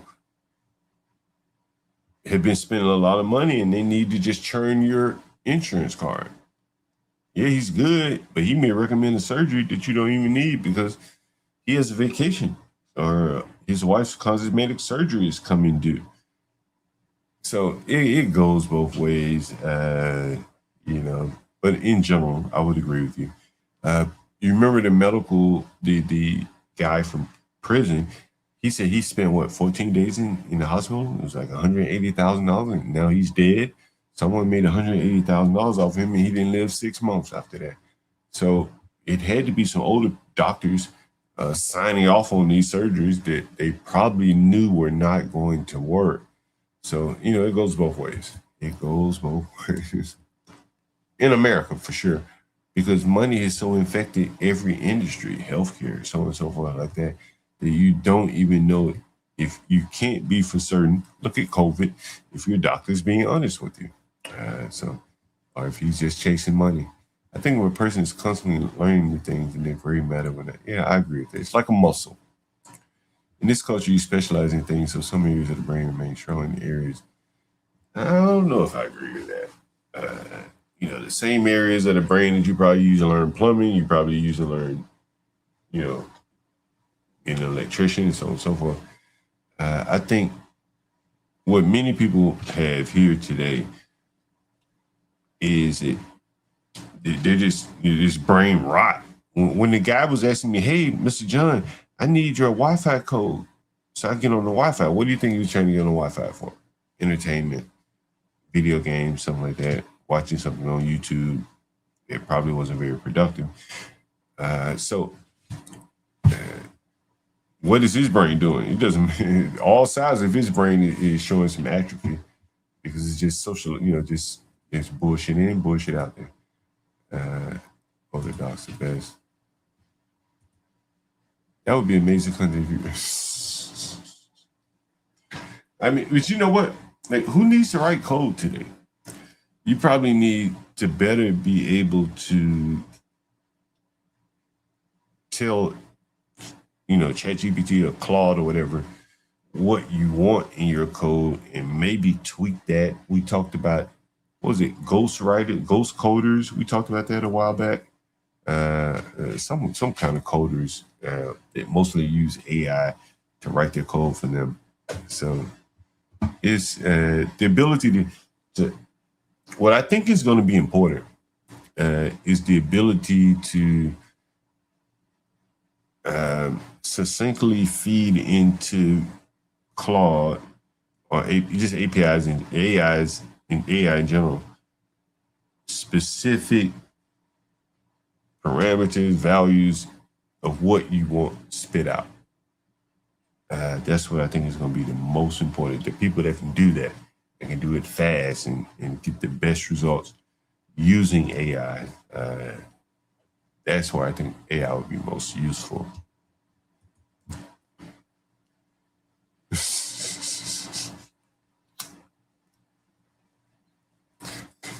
I think he can understand it. The if. Most people can understand the if. If this, then that. But I think the bigger part is how you write an if. Right? Like, how would you structure an if statement? He would never get that part right. Not many people wouldn't, but he doesn't have that kind of thinking ability. So coding is out. I have the same doctor cells 12, 13. Yeah, I mean, these DEI standards, stuff like that, lowering of standards, you never know. Yeah. You can fix a lot of cars, just by watching YouTube. Yo, Master Kim called in here the other day. I don't know if he called in here, but I'll tell you the story. It doesn't matter. He said he took his car to a dealer, and I think they told him the compressor or something was, the AC wasn't working. And they gave him like an $800 estimate. And he said the car was just low on radiator fluid. He Googled it, and the car was just low on radiator fluid. If they had fixed the problem, they probably would have topped him off in radiator fluid anyway, and he never would have known that radiator fluid was the sole issue. Just recently I replaced something in my hot water heater. I forget the name of it. It's like a little copper coil thermocoupler. I'll show it to you. Thermocoupler.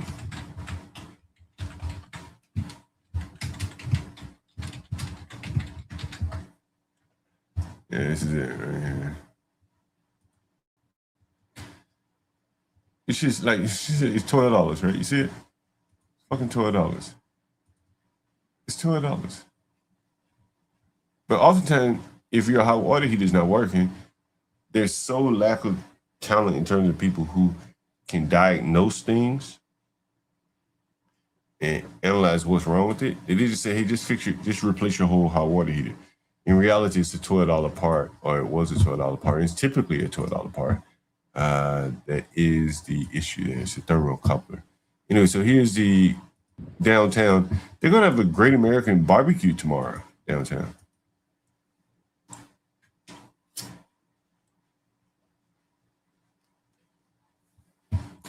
And I think they're also showing the soccer games down here. So this is on the National Mall here. You can see the Capitol in the distance there. I guess this would have been where January 7th? Was it the September? Was it January 7th? The whole protest thing.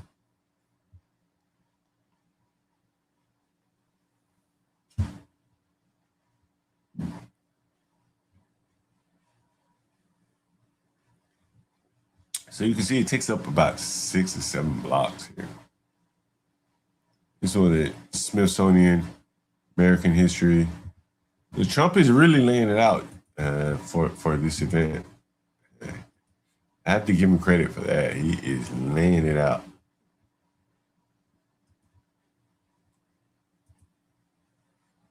When I was a child, we went to the encyclopedia. Yeah, they're very, very lucky you are right.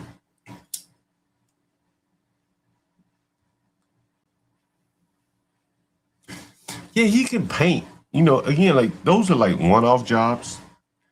But even with painting, man, like you have to have some type of micromanagement. He'll knock a damn gallon of paint over, something like that. So you kind of have to micromanage, make sure he has everything in place, not to make a mistake, make sure he doesn't paint the wall, with the ceiling paint, so on and so forth. So there's a little bit of micromanaging. And again, that's why I think that he's going to have a very hard time getting a job. Yeah. Do you know you can write JSON with AI? Does anyone even know what JSON is? Anyone in the audience know what JSON is?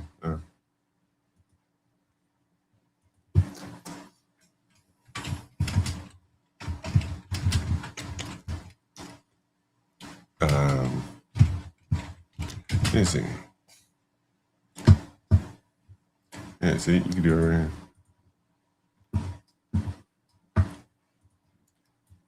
Probably do the ChatGPT, all of them. You can feed JSON data into Claude by copying the raw text and pasting it directly into your chat, or by uploading the file and using the attachment, blah, blah, blah. And so I can show you something like,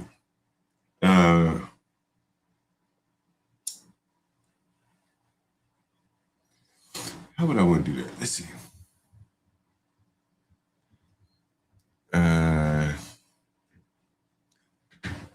Where would I want to do that? Let's see. The AI here? Yeah, it's right here. Okay. You say create JSON for car object. All right.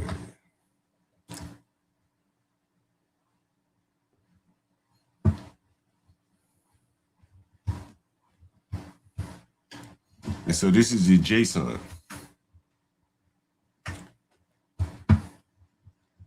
This is the JSON you see here.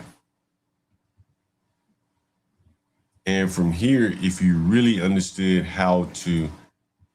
what's going on behind the scenes in AI, everything you're feeding into like the chat prompt, it's creating like some JSON at some point, like this. So it's like the JSON. So you could like type this right into Claude. But most people aren't writing JSON, so they just write freeform, and then they just type in, "Hey, create me a thumbnail that does this." In reality, you could, feed JSON into the model just to say, thought you might be interested in that. See if you use. No, I can't do that shit. No doors would open or close. No, you can't do that. No windows would open and close. But basic stuff, painting. If I owned a liquor store, he'd be perfect. Oh my God, he'd be perfect. He'd sit there at the liquor store and no one would think about robbing the store. It'd be fucking perfect. Like, look at this guy that works at the liquor store here in Southeast. Look at this shit.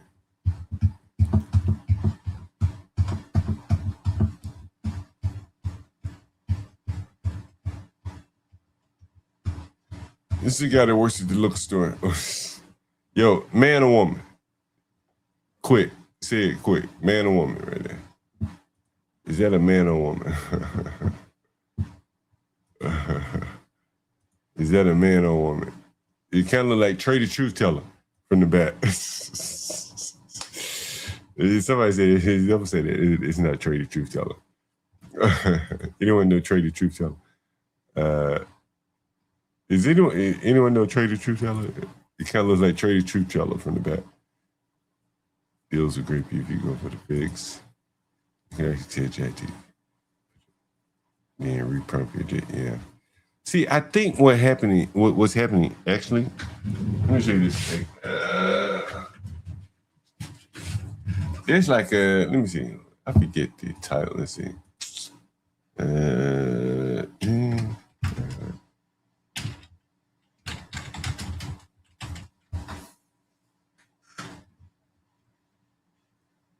Yeah, here it is right here. Here it is right there. Yeah, I forget this shit. Yeah, man, it's been a long time. Yeah, look at this shit. Yeah. So right here, this is C#. It can be any language, actually. I'm addressing Big Bag. What's a Big Bag Kahuna? So basically, you can look at this command like right here. JSON serializer.serialize. This doesn't matter right here for the context. And then it says console.write JSON string, and this is what it would write out here. So from that standpoint, when you type your prompt into AI, it has to do this at some point. It has to do this. It has to do this. Some kind of serializing to create that JSON object. It has to do that. That's what it's working with right here. This JSON data. And so if you can best refine this, or what this is converting, you know, what you're providing here to get the best output here, that's how you optimize AI, from my understanding. You know, I'm not sure if that makes sense. You said the shoulders on. Let me put it back up here. You don't like the shoulders. Somebody said, well, okay, yeah, it is a woman. Well, she's a rough looking woman. A Trader Truth Teller. Like a WBA player. So that was in the liquor store. So this is the guy that works in the liquor store. Look at this shit. Look at this shit.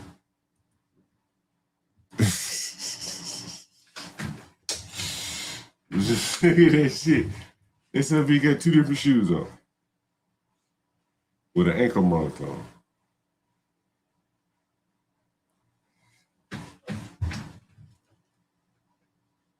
See, I think he is probably better capable of, you know, getting a job like this than Johnny Boy. Unfortunately, so this is what you see here. This guy here, he doesn't even have a shirt on. He's working at the liquor store with an ankle monitor on.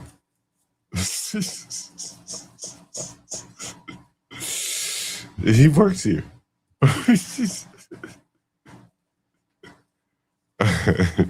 He's a very light-skinned guy. I bet you I've shown him in some of the other clips there on the channel. But he's a very, very light-skinned guy with dreadlocks. Very, very in very good shape too. Which I guess makes a difference. Anyway. Someone wrote this comment on the channel. Maybe it is. I guess it was a black person maybe wrote this.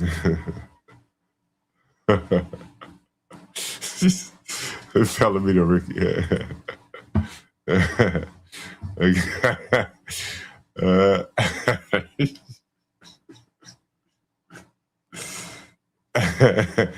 Maybe he don't want the ankle monitor to slide off And so they use the shoe is like, like a boat to keep the ankle monitor from fall off. He might run out of his slides and the ankle monitor come off and he would get violated. They probably ask him, hey, what feet do you wear your slides on? And we'll put the ankle monitor on the other foot. So he said, I wear my slides on the right foot primarily. So they put the ankle monitor on the left. That very well could have been what happened. But yeah, so he's on the box, as they call it.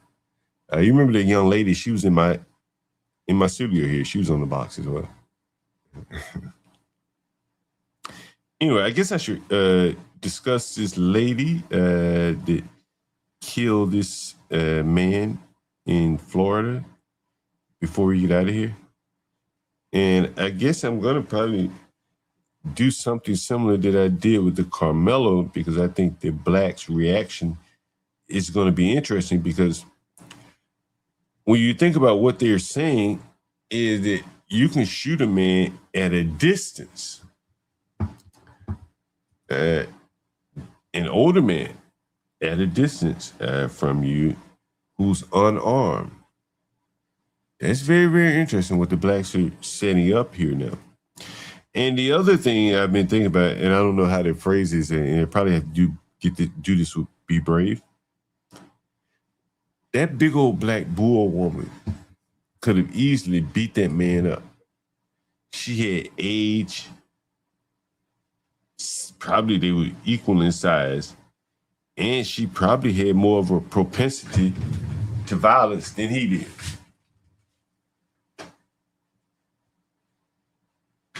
And so I say all that to say that, like, I couldn't imagine a white woman doing that. I couldn't imagine. It would look strange to me. A white woman getting out of her car, drawing a gun, keeping a gun trained on the man, even when he was walking away, she was holding the gun over her car windshield. That's kind of weird to me to see a woman behave that way. And I think that the blacks that are cheering for this are really, really highlighting the lack of like the maternal instinct, femininity. It should repulse a man to see a woman boxing or shooting guns at people, particularly in this case when she didn't have to. And then after she shot the man, she taunted him. That is like, Rick Chow didn't even behave that way, and he had every right to be angry with blacks coming in his store, but he didn't behave the way that this mother of children likely behaved. And I'm sure this lady likely has children. And so it's going to be very interesting to see how this play out, to see how the blacks respond to it. I'm guessing, and based upon the way Freezy is covering it, that this is going to be the new grift now that Carmelo's off to doing his bid in prison. The blacks are going to basically say this woman had the right to shoot that man. And so that is what Freezy is talking about tonight. Here's a no captivity with Freezy. Black woman claims self-defense in fatal shooting.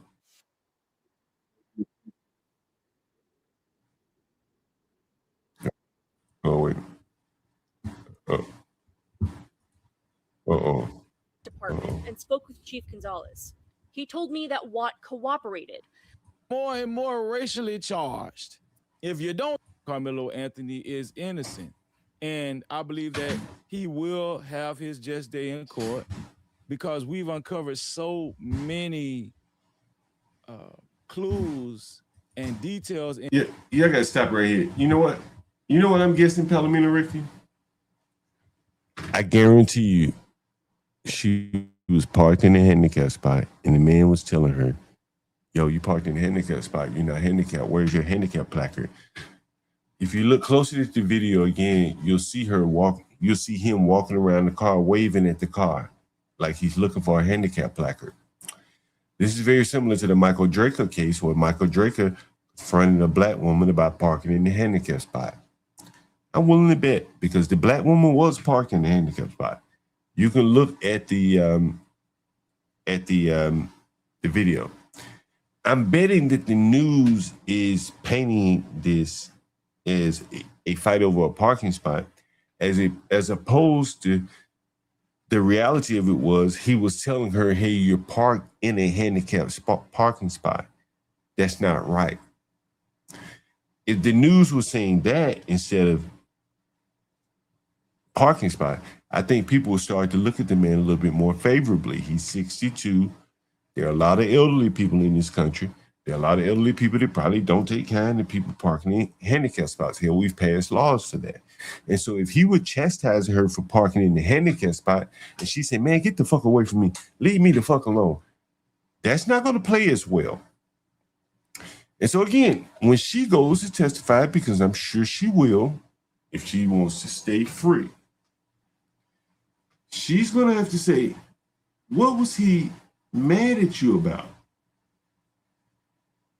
Were you parked in a handicap spot? Is that why he engaged you initially? And you got mad and pulled out your gun because he told you that you shouldn't be up under the metaphorical handicap tent? I guarantee you, that's what. Go back and look at the video. You would clearly see that that woman was parked in a handicap spot. I could be wrong, but that's what it looked like to me. Anyway, so this is freezing. In Carmelo Anthony's case, which it just proves without a shadow of a doubt that Carmelo Anthony will be free from prison, scot-free. Now, an incident just happened in Fort Lauderdale, Florida, where a woman claimed self-defense after shooting a guy in Walmart parking lot. What was all of the things surrounding that whole thing? Well, we're gonna watch the video. This thing is crazy. People are getting more and more crazy. I'm just letting y'all know. Let's see if Freezy picks up on the handicap spot. People are spot. getting more and more crazy. And not only that, people are getting more and more privileged, right? More and more privileged. But how are we gonna tie this in with Carmelo Anthony? We're gonna tie this in with Carmelo Anthony because if you think that this woman deserves self-defense, and you think that this woman is innocent of murder, well, guess what? In my humble opinion, Carmelo Anthony's case actually supersedes this woman's, in my humble opinion, right? Because there was not just one person involved in Carmelo Anthony's situation. There were multiple people involved in Carmelo Anthony's situation. All right, Freezy, get to the case. Get to the case. Person. And I want to caution myself, you guys need to start counting because I'm telling you once he's healthy enough to make a statement. There's really still hate out there, and people really solely just hate because you're black. And that's the sad part. We should all, the way the world is set up right now, like everybody needs help, everybody needs love, and everybody needs family. Yeah, that's exactly what happened in the Michael Draker case. No one remembers Michael Draker? Like, that's exactly what happened in the Michael Draker case.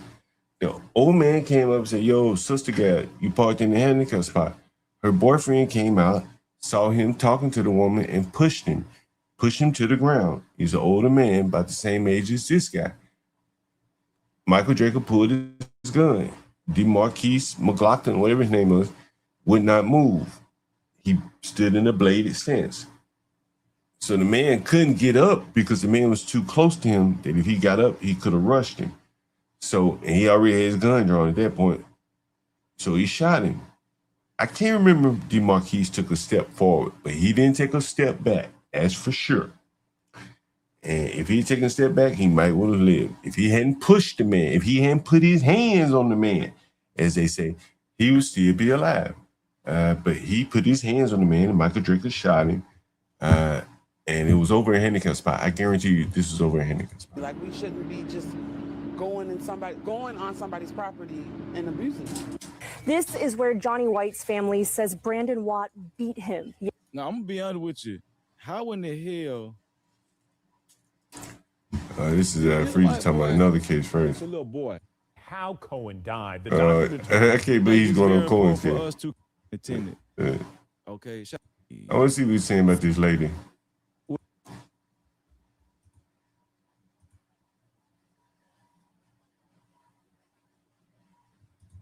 shout out to the legal team. Hopefully, Carmelo Anthony's appeal lawyers will get back with me. Carmelo Anthony will be Carmelo's free. appeal lawyers. We shouldn't actually jump to conclusions to indict our own kind, because there's been some new findings in this case with Cohen Wilder, this little boy that was murdered by a police officer. Right? We gotta stop just being so fast and quick to just say black folk was the guilty one. Black folk are guilty. Yeah, we was in the wrong. More than likely, you know, them ninjas was in the wrong. Same thing they did with Carmelo Anthony. I'm gonna be honest with y'all. Y'all might disagree with me, but black folk helped get Carmelo that time too. Because see, if we would have raised enough noise and put a lot of pressure, if black folk was together, more together, we would actually put more pressure on politicians and more on the judges and the justice system. But because they got us so divided, we helped Carmelo Anthony catch the time that he got, right? You know what's so crazy about this? I was talking to Mo Love one night. And Mo Love, she said to me, well, I said to Mo Love, you know, Mo Love, you know, she comes down sympathetic on Carmelo. I said, well, Mo, how much time would you have wanted Carmelo to receive? And she said, I don't know, 35 just seemed like it's too much. I said, well, you're eligible for parole after 17. So I'm guessing 17 with the possibility of parole is too much. She said, nah. She said, that ain't too much. If my child was killed, I would want somebody to do more than 17 years. So I said, okay, well, but initially I walked up, I said, would 5 years be enough? She said, no. I said, so that cancels out 10 years in prison because he'd be eligible for parole at 5. Doesn't matter if he get it or not. The fact he's eligible means that he could get it after 5 years. Mo Love, who's a black sympathizer, she said, no, that's not enough time. I said, well, what about 10 years? She said, that's not enough time. Well, that means 20 years. That means a 20-year sentence would not have been enough for Mo Love. 17 years. She started to say, well, maybe. So that sounds about the right sentence. If he gets parole, the fact that he's eligible after 17 years sounds about right. You know, he give him more. I don't give a damn. But you can't argue that it's too much. She couldn't even argue that it was too much. Because when I walked her through it logically of what would be too little, see, like they focus on what's too much. Well, what would be too little? If there's a too much, define too little. And when she defined too little, at that point, she realized that he deserved probably about 35 years, considering that he could get out in half the time. And so that is the thing there that the blacks, I think they look at it a very simplistic way, not knowing how the system works, that most people very rarely serve their entire term. So I think I enlightened her with that. And she's one of the people that really used to give me a hard time, but I think I got her to come around on that. Anyway, guys, let's see. I'm going to smoke another joint. Maybe if Freezy talks about this woman, I want to see what he has to say about her. Otherwise, I'm going to say he's going to cover this.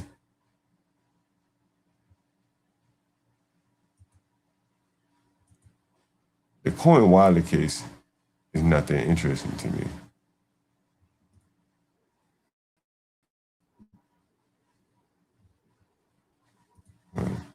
Oh, here she is. He's on the bull. He's on the bull. He riding the bull. Freezy riding the bull here. Okay. What did it look like? Is this any better? Is this any better? This is Freezy riding That's the bull. a little better, right? That's the real picture. Put a 1 in the chat if this any better. Put a 2 in the chat if it's about the same. What y'all think? Is this better? That's what I want to know. That's a big black bull.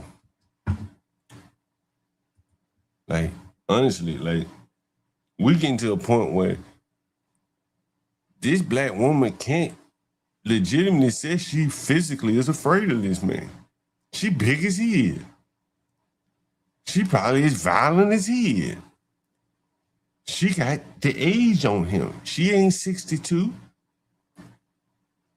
Like, seriously, this is mono and mono. They're in the same weight class. Like, this would be like two men shooting each other. Like, this is not some little feminine woman here. It's a big ass bull.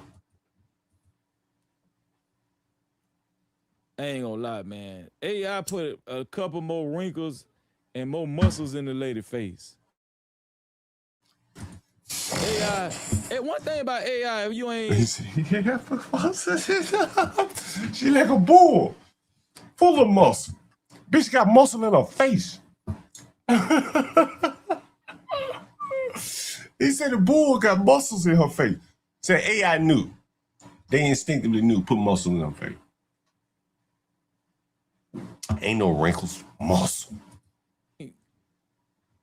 If you ain't careful enough, AI will put a few more muscles in your face. Lord have mercy. If he get up on stand and it's a bull stud, oh shit. A bull stud. What if this is a bull stud that shot this man? Like, we're gonna have to expect our bull studs to just square up. I'm saying, and I like a man, she like my AI put a damn mustache on. Oh no, she look like my drywall man. I don't think this lady got no mustache. She ain't got no mustache. In this He used to worry about it. She could. A lot of black women have mustache, older black women. What do you mean? She ain't got no mustache. She could. Look, AI put a mustache on her. Have mercy. Have mercy. Hold on, let me see. He like, let me see. That lady ain't got no damn. He like, that lady ain't got no damn mustache. He trying to look at the grainy photo. Jesus Christ. That nigga got a scully on. This a fucking bull. Nigga, Freezy, ride this bull after you get off the killer's wave. You riding a bull, nigga. A violent ass black woman bull that'll pull out a gun and shoot anybody. She just happened to shoot a white man. She shoot her boyfriend, anybody. This is a black bull. That's why they say the statistics for black women murdered like damn near up there with black men. Look at this bull. And Freezy is riding the bull. A mustache. Some of y'all say it's the same. Some of y'all say it's different. Y'all ain't got no damn sense. But you know, I think the real picture look probably 10% more feminine. That So nigga said we gotta that give- nigga said you gotta give her 10% more femininity. Just 10. Okay, she's still a bull. The lady to 10%. 10%. We can't rob this lady of this 10% femininity. 10%. Because Don't rob her AI, that. AI put a damn mustache. AI got the lady looking like she A bull. She in prison. She incarcerated. And she's a damn Nigga, that's how inmate she already. dressed. That's how AI did the damn lady. Let me get this up out of here, man. Hold on. Did they pick find a feminine one of a But I Freezy? want y'all to see what's going on with it. Before we actually talk about that, we're gonna talk about that. You will get her I off want the y'all to video. understand. You want to get her off the camera real quick. I'm still dedicated to the Carmelo Anthony case. So dedicated that I actually reached out to Russell Wilson II's law firm today, right? I reached out to Russell Wilson II law firm today. I called their law firm, left message. I also reached out to Gary Bledsoe's law firm today, and I left a message. I also reached out to Michael Ware's law firm, and I left a message. I also reached out to Justin Moore's law firm, and I left a message. All right, Freezy, are you gonna get back on this bull? If Freezy gonna get on the bull or what? Are you gonna get back on Carmelo? He maybe saw the views going down when he put her ugly ass face. So he like, oh shit, The numbers going. Somebody said Pitbull, man. He like she got to be 10% more feminine, 10% at least. They put a mustache on her.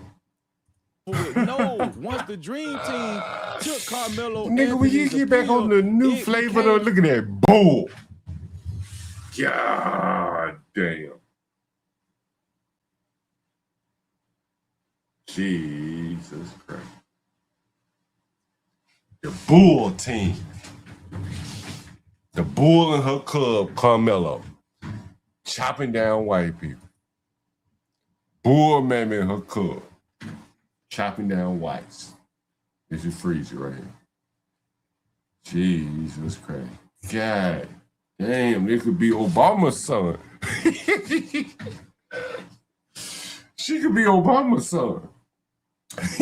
Michelle Obama's son. A bull. Freezy riding the bull.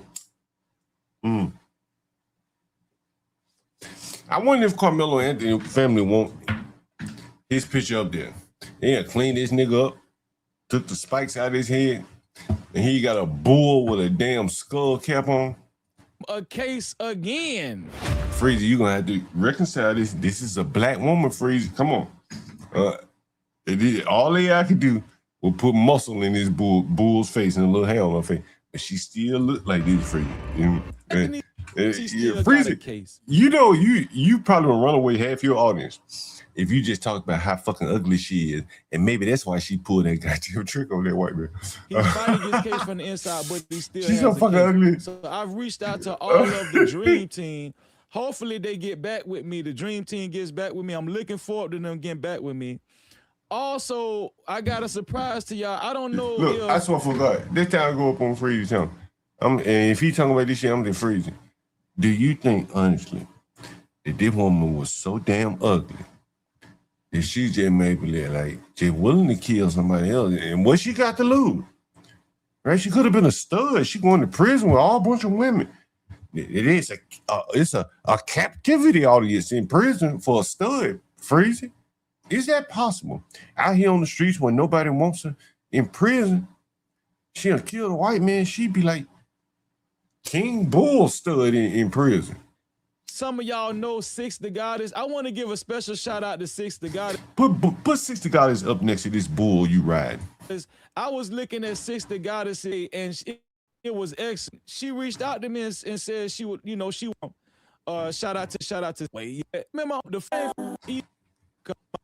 this picture right here. What this picture? Which picture should I show? Should I show this picture or this picture right here? Which one should I show? It don't fucking matter, nigga. I don't want y'all to think I'm being. It don't fucking matter. That's the point, nigga. You trying to pick the best poison, nigga. They both poison. Pick your poison, nigga. Pick your poison. Which one should he pick?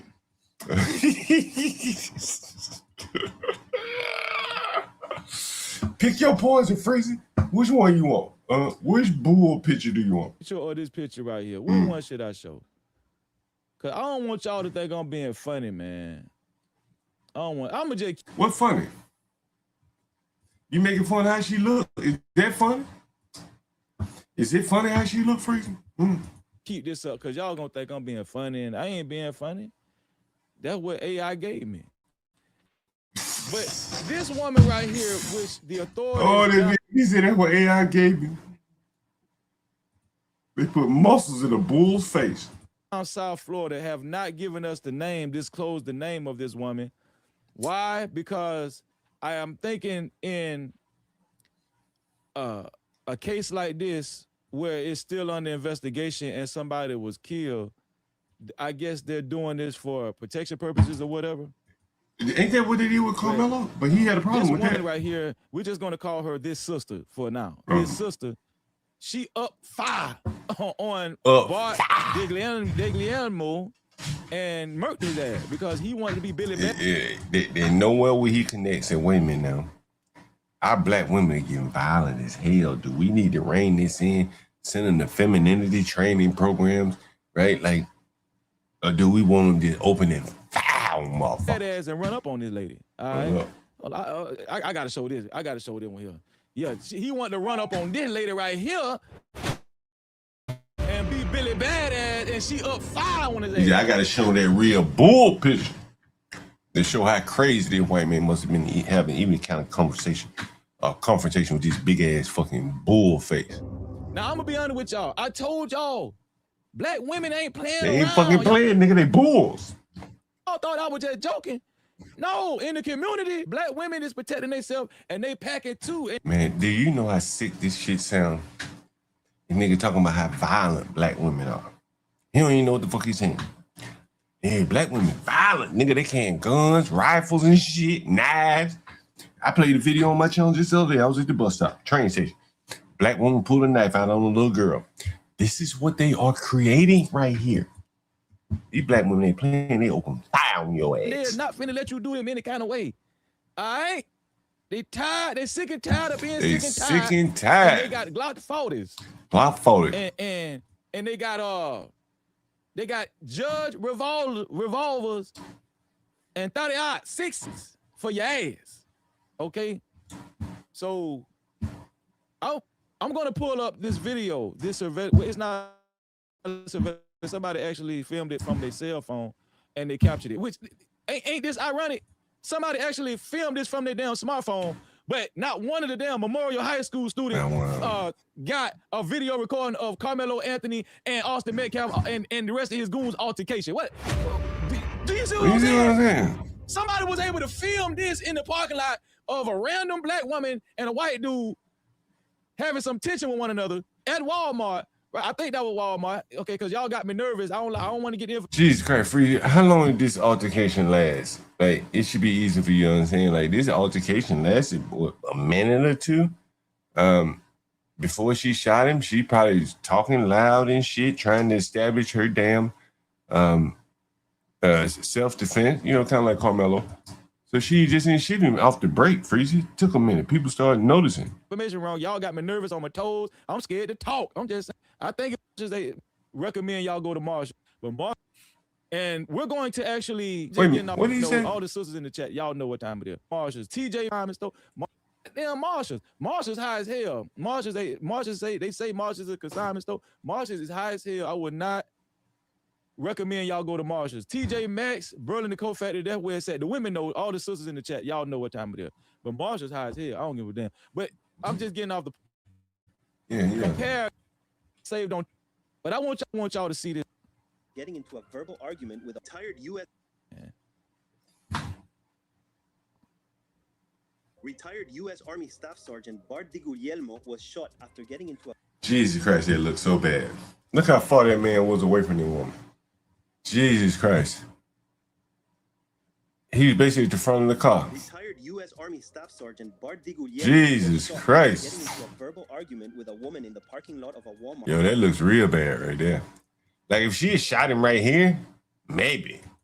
In North right? Yeah, okay, maybe. Of Florida. DiGuglielmo was taken to the hospital, where he later died from his injuries. The woman claimed she acted in self-defense. Look, see the handicap spot right here. You can see it. It's a handicap sticker. The man walked in front of the car. You can see him waving his hands at the car. Watch. Not released her identity. The Broward County State Attorney's Office will decide whether charges will be filed. The man probably wanted the handicap spot. I'm betting this damn man handicapped. He was in the military, nurse. He's 62. I'm betting this damn man was handicapped. Once the investigation is complete. So his name is Bart DiGuglielmo. Bart DiGuglielmo. Hold on. Let me help this. Mods, could somebody please help this sister out? Could somebody please help this sister out and show, just let her know how I get down over here. Now, sister, we're gonna show you some grace, sis. But I don't take that kindly. I don't do that. I do what the hell I want to do on my platform, sis. I'm gonna respect you, but you know, I'm just looking for it back in return, or I'm gonna get your ass up out of here. Now, don't say that no more. Don't do that and say that no more. Okay? That's not nice. Gracious, your ass up out of here. This is the video. This is the video, y'all. Is it sad? Well, you don't want to see nobody lose their life. I'm gonna just put it like that. But man, he been jumping up and down for this damn Metcalf boy losing. Like now if they bullets, they deserve to get shot, stabbed. I'm wrong for saying some people just deserve what they get. There you go, Freeze. Now get back on script. That shit. Right? You don't want to see nobody lose their life. Get back on script. But this is what I've been trying to tell y'all with this Austin Metcalf situation and Carmelo Anthony. How could this guy have prevented losing his life? Could somebody tell me? How could this man? I hope this ain't some Negro. I hope this ain't some Negro on the screen. What's this Negro? This Negro name is Frank Sinatra. Asking me, am I anti-black? This is Frank Sinatra. Let that sink in, ladies and gentlemen. Frank Sinatra.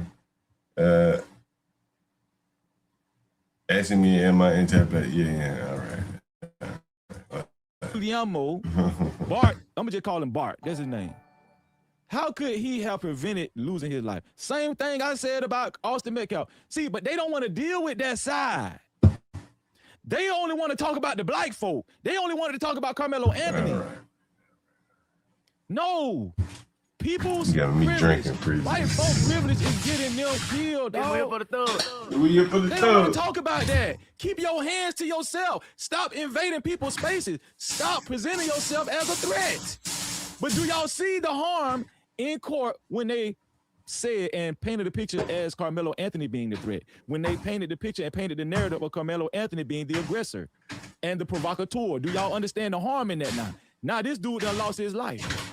When we could have put a message out there with Austin Metcalf, hey, keep your hands to yourself and stop invading people's spaces. Well, he never invaded her space. Freeze, she shot him from a distance. He didn't touch her either.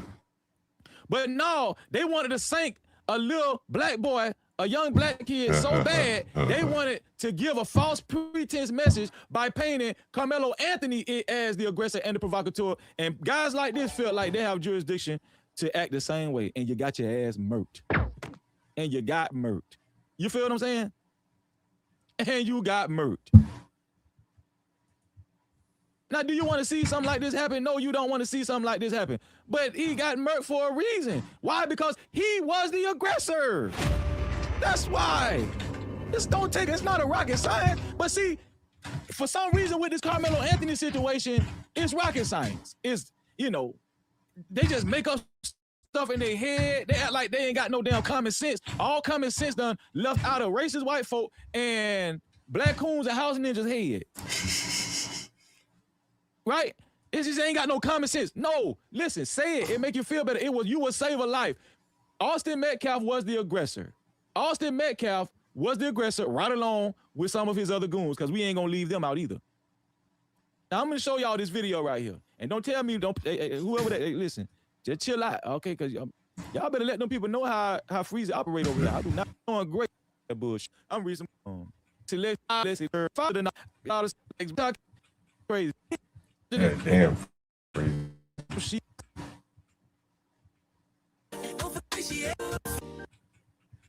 With a fire, I feel handoff, and then the shooting. Here.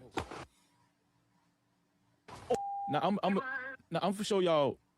Do y'all see how they cut to when the dude got shot? These news channels play a lot of games. The way this news. Now, what's interesting now? What's very interesting here? Freezy lives in Florida. If it doesn't go his way, is he gonna start calling Florida racist like Texas? The jury? Some of these people could be his peers. I don't know where Freezy lives. I think he said he lives up in the Orlando area. This is Lauderdale, so it's probably south of him. But is he gonna go tell his neighbors? Can Freezy talk to his neighbors about this case? See, this is one of his home state now. And Freezy lives around the Wyatts. Freezy, you gonna talk to your neighbors about this? I'm curious to know. You tell them, you here for the thug. Part is, they edited it as if the woman was the aggressor. I'm telling you, they played dangerous games with these. They play dangerous games. That's what I meant to say. The news media plays dangerous games, and I just hate to say it, but the news media is not favorable to black folk. If y'all don't know that by now, you've been living up under a rock. Do y'all see how they cut it and made the woman look like she was in the wrong? The victim with the gray shirt. The woman with a gun. There was a standoff. They're about to cut it right here. The shooting. You can hear it. Then you hear the gunshot.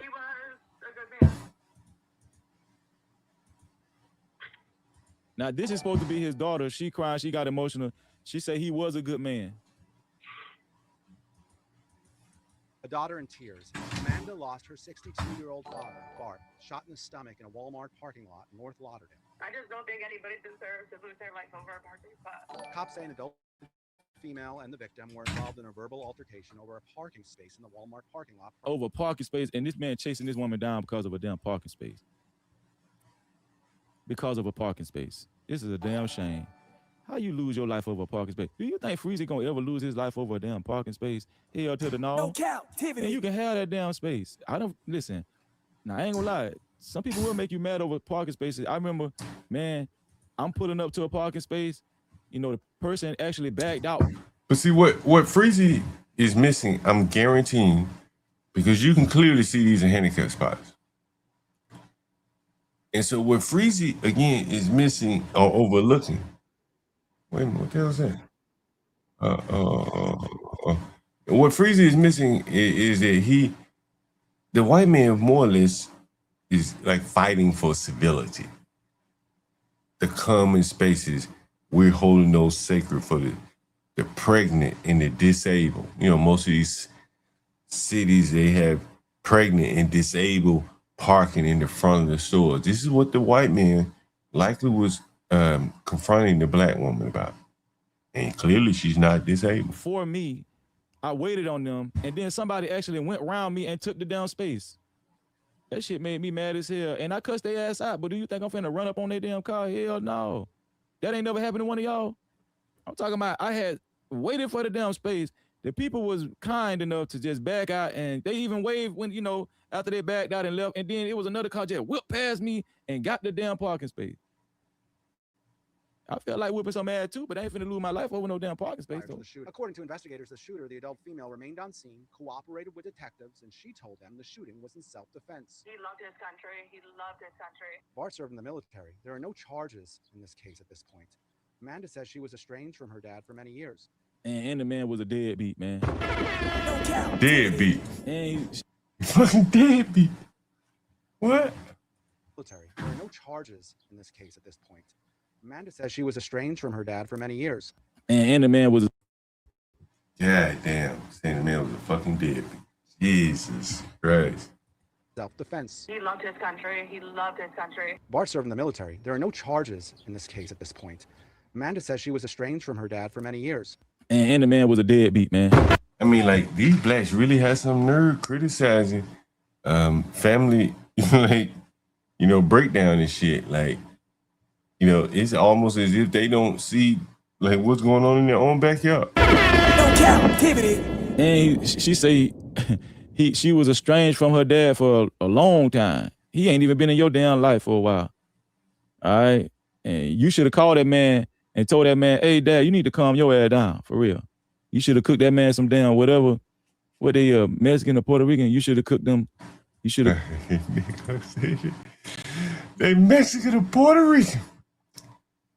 But by Freeze's logic, they're all white to him, right? Remember he said, hey, if you ain't black, you white. Cook them some spaghetti or something. You know what I'm saying? Had to talk with him before he felt like he was Puerto Rican would cook aggressive like that. But obviously, they're estranged for a reason because, I mean, the man is aggressive. Who want to be around some shit like that? You know what I'm saying? Just like Austin Metcalf, just like Hunter Metcalf. Bullies, aggressive. You feel what I'm saying? Bullies and aggressive. I'm helping y'all. Listen, let's put this shit together. But recently, they were working on repairing their relationship. And just like that. Freezer, what you gonna say about that? See the pain on her face. He moved down here 3 years ago with the intentions on rebuilding the relationship. Freezer, you gonna respond to that, Freezer? During the time we. And then they had a sad faces. See the news anchor? He got sad faces. Freezy gonna just overlook all of that. He gonna overlook all that shit. Oh man, come on, man. Oh man, come on.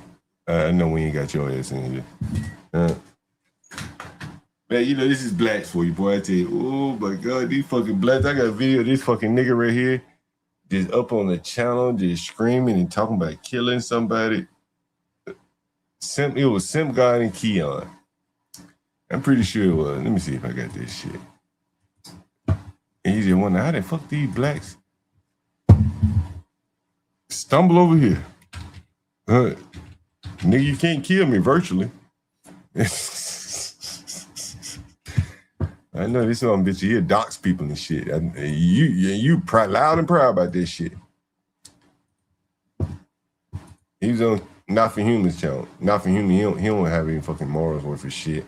I'm like, damn, you gonna let these two niggas up on the channel talking about killing each other and shit, and he put them up on the big screen. I said, damn, these fucking blacks, they really are something, boy. Like, the environments they create, even on fucking YouTube, fucking amazing. I was looking for that video. I got it somewhere. Maybe I'll play that shit. It's almost like they report it. Not almost, but they definitely report these stories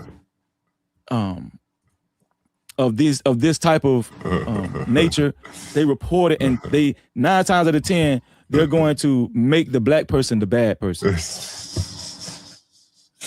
Freezy, the damn black woman just shot the man from 10, 15 feet away. And if it shows that she got out of her car, Freezy, you know it's over again. Like, you're gonna be 0 for 2, Freezy. 0 for 2. You pumping these blacks up to go to prison. They're gonna make the black person the aggressor or the assailant, and they're gonna make the other person, the non-black person or white person, the victim. Matter of fact, they call the person to do it the victim then. Yeah, what is he? Not a victim, nigga. He's dead. Actually, the black lady was the victim in the video, but a lot of people are not going to agree with me on that, right? But in my opinion, the black lady was the victim, and she was protecting herself. But we just don't want to say that. Black people do not get the benefit of the doubt in America, and I'm tired of this shit. I'm tired of that same thing. Why you think they don't get the benefit of the doubt, Fred? Have they earned the benefit of the doubt, or you think they should just get it? Just cause they here and shit. They should just get the benefit of the doubt.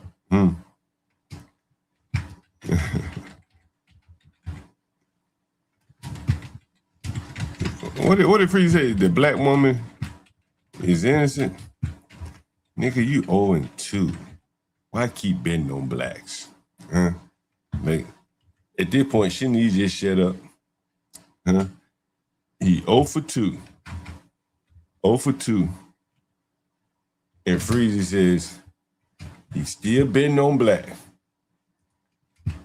Still betting on black. Shouldn't he know by now? Nigga, ain't there a reason why you moved away from the black, Freezy? Come on, you know what the answer is. I need to pull up that clip. Freezy said he live around whites. But this what got Carmelo Anthony in the predicament then. This sad face that this reporter is making right here. This what messed up Carmelo. This type of favoritism. I don't like this. You feel me? Spoke with Amanda, the daughter. She kept repeating to me, over a parking spot, over a parking spot. Nobody deserves to lose their life over a parking spot. I want to mention this again. He should have. Oh my! Do y'all see what I'm saying? He should have. Nobody deserved to lose their life over a parking spot. He should have just left, right, Freezy? He should have just left. Just walked away. Right? Guess what? They just can't take accountability and say, man, my daddy was wrong. And he was wrong for even making it that serious about a parking spot. She just left. Why can't she say that? Why can't the news media say that? Man, it wasn't that serious over no damn parking spot. It ain't that serious over no bleachers, sitting up under a damn tent, even though Carmelo Anthony wasn't sitting up under a tent. Just leave, right? It ain't that serious. Right, just leave. That's what you're supposed to be saying, but they're going to shape it in the form of nobody should lose their life over a parking spot as if the lady killed him over a parking spot. No, that lady did not kill him over a parking spot. She protected herself and defended herself over this man aggressing her. And he was aggressing her over a parking spot. That's how that happened. Why was he doing that, Freezy? Point out the flaw in the white people. Point out the flaw in the non-blacks. Y'all don't understand how black folk can get tired of this bull crap. This is what I'm telling you. This is the underman. I'm tired of this. This is the underman getting fucking tired. He's telling you, I'm tired now. I'm tired. Just like Johnny Boy told me today. He said, man, I'm tired, man. fucking tired, bro. Like, shit just ain't working out for me in America. Like, it ain't working out like I thought it would. Fucking tired, man. Ready to fight back. And that ain't what Johnny said, but this is what Freezy saying. Yeah, Freezy showing his inner underman. He's tired. What do you say? He's tired. I'm tired. His inner underman. But that is truly what you're saying here. This is a Freezy. The inner underman coming out of Freezy. He tired, man. Tired. I'm tired of this, man. And I'm gonna be honest with you. It's some black coon somewhere in America. It's some house ninja somewhere. I ain't tired. Why you tired? Johnny boy, you tired too. You sleep all day. I'm tired of this, man. Being treated second class, living around white. I'm tired of this. I'm tired of this, man. And I'm gonna be honest with you. It's some black coon somewhere in America. It's some house ninja somewhere in America saying, man, she didn't have to use that type of force. It's some black coons and house ninjas somewhere in America saying, you know what? She didn't have to use that type of force. He didn't put his hands on her. Y'all, we can't win for losing. Freezy, go to your next door neighbor. You told me you live next door to whites. I got a clip of you, Freezy. Why don't you go to your next door neighbor? Say, man, I'm tired, man. I'm tired. Go to your next door neighbor. Tell her how tired you are. Or either side, they're white people. Tell the other Hispanics or whatever. You say they all white. Then go to your next door neighbors and tell them what you so tired of, Freezy. Black folk cannot win for losing. They keep fucking losing. It's the underman. He keep losing. They keep wondering why he losing.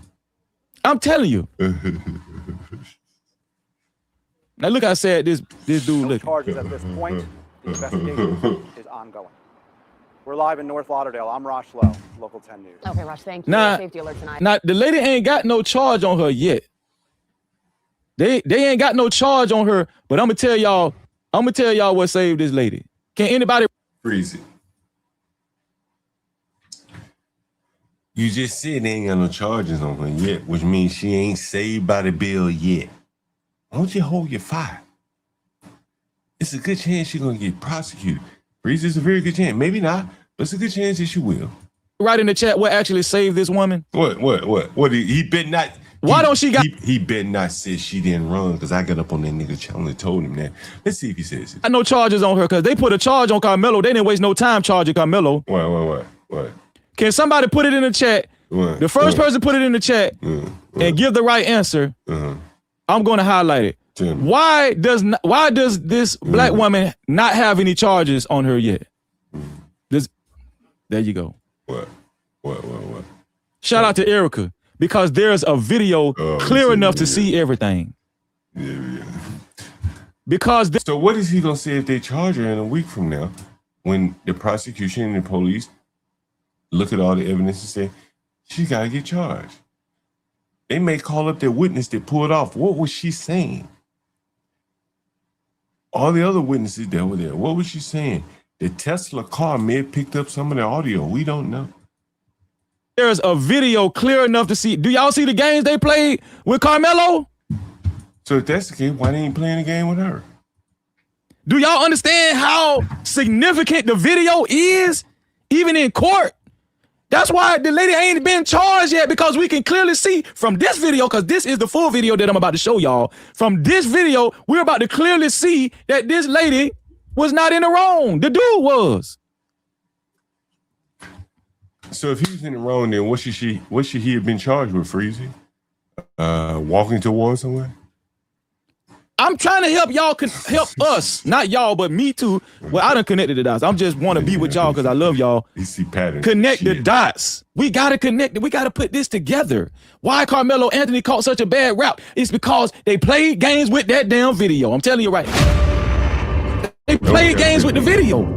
But guess what? The No Cap crew been piecing that video together, and we already know. Not only did they surround Carmelo, it was somebody behind Carmelo, which I'm going to show y'all the video again tonight, just in case some of y'all missed it the other night. Somebody was behind Carmelo. Somebody was on the other side of Carmelo. Somebody, they snatched his bag, and also Austin put the boy in the headlock. We're gonna go over all of that in one time. I'm gonna just keep going over this for y'all. All right. But shout out to you, Erica, and shout out to everybody else that put the video in the chat. Now let's watch this from the beginning. Now the lady, 62 years old, and she looked like she's still in shape. That lady Listen, the black lady looked like she's still in shape. How you know she's 62? If they ain't even release her name. They didn't say the lady was 62. It's the man that's 62. Like she work out. Look at her. Look, he said he's a big old bull, 62 workout. Ooh, boy, this is a good one here, boy. He really is describing this black woman as like a big old bull. The lady look like she work out and everything. Bull. Packing, working out, everything. And look how this dude standing. He's standing like he own America. Ain't that how they be acting? Now, the man is 62. We don't know how old she is. They haven't even told her name yet. Like they own this shit. Like they own America and we just here. And we should be happy to be here. Black folk just should be happy to be here. That's how they be doing us. But I want y'all to see that this is the real video that really show what really happened. Watch this. Now she done drawed on the dude. Right? And the dude with his dumb ass is still confronting this lady. He's so damn dumb. He didn't think that lady was gonna, and he's still walking towards her. He didn't think the lady was gonna actually use her weapon. Look at him.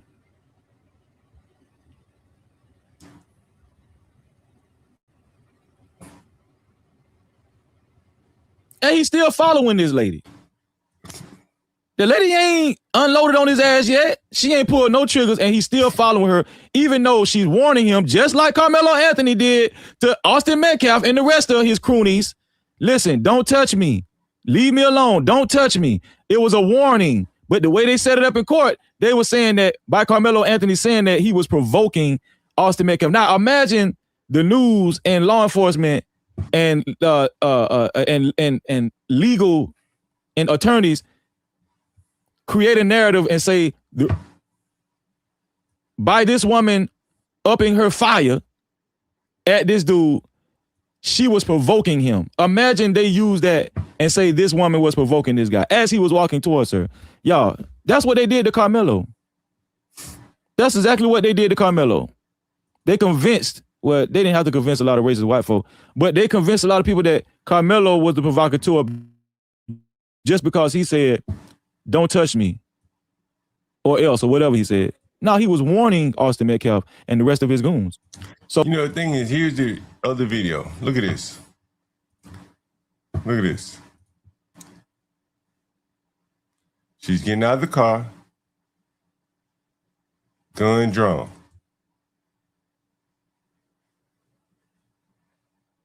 I'm pretty sure this is a handicap spot. I'm betting this is a handicap spot.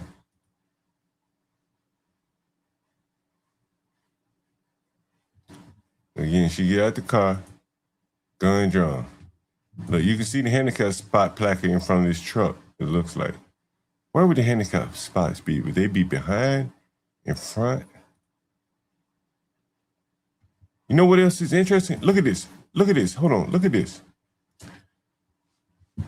This is interesting. Can you see my screen right here? Take a look at this. And, you know, I don't have a late model car, so I don't know what I'm looking at here. Look at this.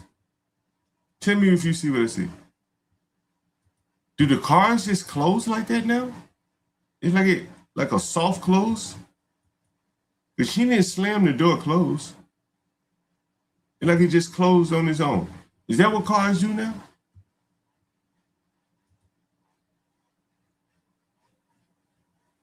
Yeah, what would you like me to do? You want me to do the freezy stick? He got high views. You think he high IQ? You think Freezy high IQ? He got high views. Right? He's doing big numbers with that bullshit over there. He lying. He's talking to low IQ blacks. What do you think about Freezy and what he's doing and what he's been doing? He's got big numbers. It seems the only way you fucking niggas can get big numbers is fucking lie. How about that? What do you think about that? Maybe that's a possibility. Maybe that's why Freezy got big numbers. He fucking lying to these dumb fucking blacks. and they want to hear a lie. So they crowd in and get reinforced some bullshit, low IQ lies. He can't even fucking lie as good to him. You think he would lie better, right? He come up with a better, we'd have a better black ass liar. This nigga hardly can speak well. But again, I don't know about these cards, so I'm just wondering. But anyway, the bigger point is, for her to win this trial, she's gonna have to explain this right here.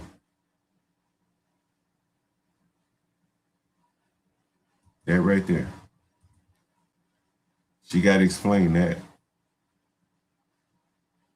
And this is just like Carmelo Anthony.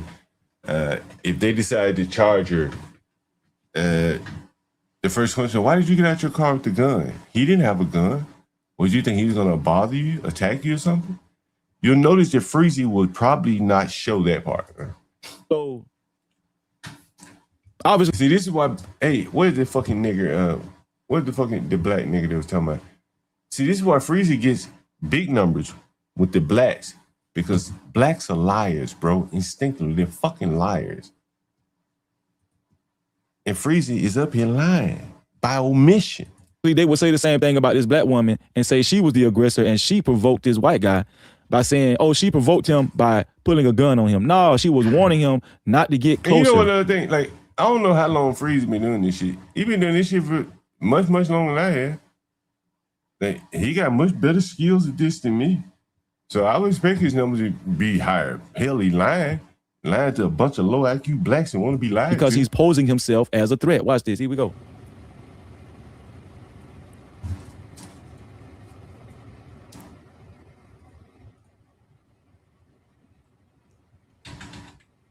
And he going around the car. This is the full video. He going around the car. Now, here's the black woman. The black woman's backing up. This lady's 62 years old. Looks like she in shape. Yeah, Freezy don't even know what the fuck he talking about. And Freezy saying she's 62. So, you know, I guess one can imply if she's 62, these fucking people are violent until they well over into their 60s and 70 years old. Like, again, I was on the bus the other day, fucking old black lady done pulled a knife on another young black woman. They can't get along any fucking where. And since you're a big Freezy fan, you like big numbers, you know what Freezy said about me, nigga? Man, fuck you. Fuck you. I'm talking to you. You know who I'm talking to. I'm talking to you. And if I was in front of y'all, I'll beat the shit out your bitch ass. I'll piss, man, I'm telling you. Man, listen, man. I do not fuck with these people. I'm telling you. And these people are so fake. They fake. They fake. That's why I stay my ass over here. You think I'm finna be around these fuck niggas? You think I'm finna be around these fuck niggas, though? Hell no. Freezy want to be around killers. You goddamn right, John Galt. I would rather hang around Carmelo Anthony than a lot of you black coon ass ninjas. You goddamn right. I seen your shit, nigga. Keep talking to these black ass killers. Keep talking to these black killers, Freezy. You fuck around and be the victim of one of them. Drunken ass. With your drunken ass. You're goddamn right. You're goddamn right. With your drug habit, weed head, drunken ass, alcoholic ass. You motherfucking right. Yes. I would rather hang around a real nigga like Carmelo Anthony than your black coon, drunken ass, weed head ass. You motherfucking right.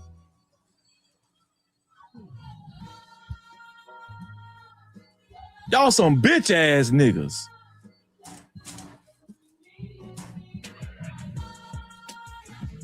Bitch ass niggas. And you know you a bitch. Not just John Galt, but a lot of you John Galt some credit. He'll come up and holler at me. That's Freezy. It's your high IQ nigga, I guess, is you talking about him. The high IQ Freezy. Lauding murderers. Business. She in shape. 62 years old, backing up. And the dude is still following her. But in Collin County, they would have said she was provoking the dude. She still got her weapon drawn. He looked like he was about to walk away just then. But watch this. Watch the arrogancy. Watch this. Now, you know what's interesting? Look at this. Right here. She got the gun then pointing over the car, which means she would have been pointing at his back. Watch. But the way they set it up in court, they were saying news and law enforcement attorneys create a narrative and say X woman was provoked. But they convinced the threat. Going around the car now. Here's the black woman. The black woman's backing up. This lady's 62 years old. Looks like she in shape. 62. This lady mean business. She in shape. 62 years old, backing up. Grandma, and the dude is still following her. So by Freezy's logic, assuming Freezy is correct, we got black grandmamas out here shooting people without even being provoked. This is the logic. This is where he takes you. We got black grandmamas out here shooting people. But this is why nobody wants to be around these people. In Collin County, they would have said she was provoking the dude. She still got her weapon drawn. At this point, his back is more or less to her. He looked still to her. Like he was about to walk away just then. But watch this. Watch the arrogancy. Watch this. At this point, his back probably is still to her.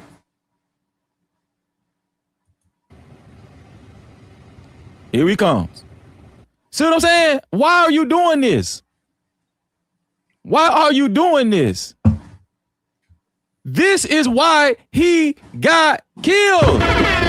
Captivity. This is why Austin Metcalf got killed. I can say this till I'm blue in the face. This is why Austin Metcalf got killed. This is why Bart. If Freezy doesn't show this black woman get out of the car, like, this is why other blacks end up in prison. Because people like you get up there and a lot of these blacks and advance this bad behavior, Freezy.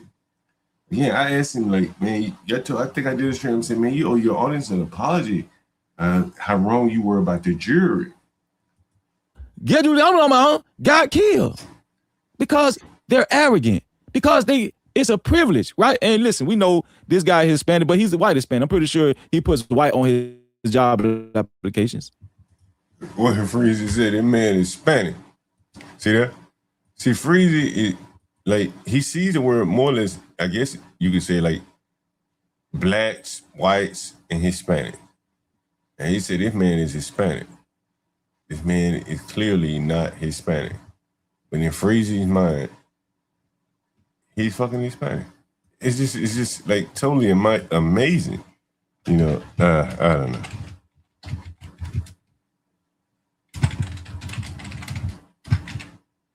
I gotta clip that one.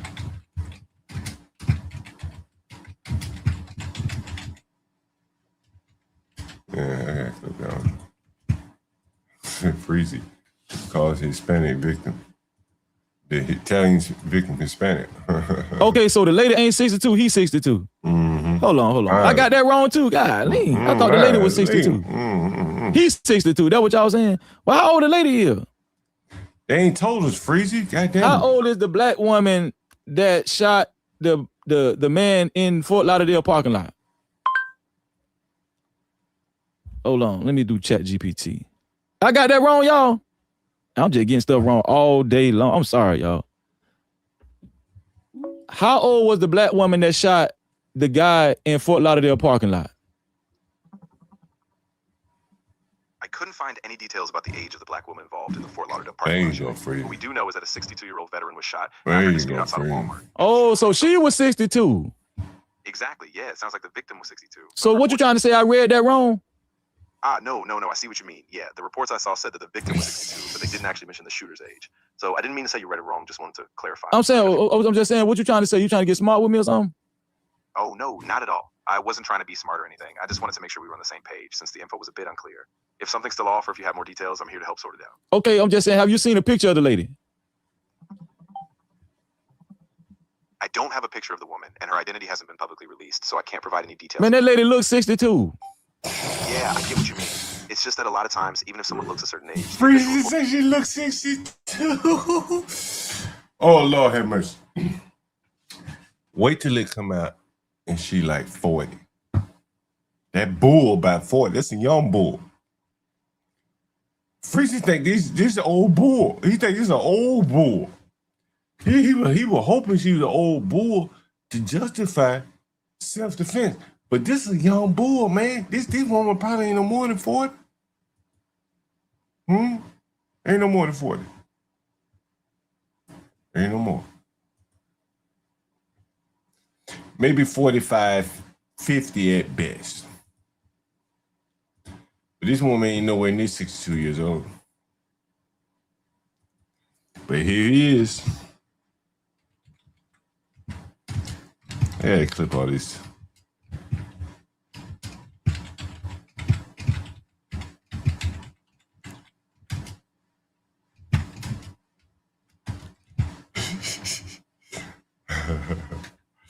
Oh, Freezy. Freezy. You bet on black again, Freezy. You about 0 for 3 now. You about 0 for 3. Freezy thought the old bull murderer was 62 years old. Black don't crack. As B Brave says, shit, maybe it was always crack. Oh, shit, Freezy. They ain't clip that. That's Reports might not release that info immediately. Hold on, wait.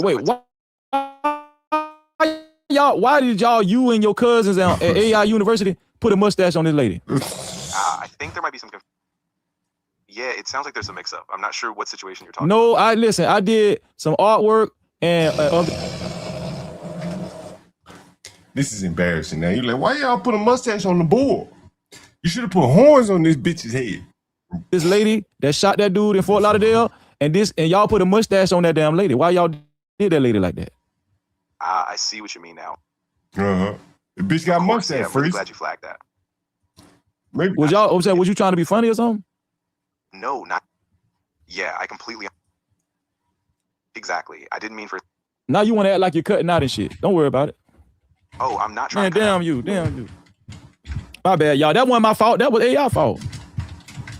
That was not my fault. That was AI fault. That was not my fault. They put a mustache on that damn lady. I thought she would, but I read the article, but I must have read it wrong. He's 62. I don't know how old she is.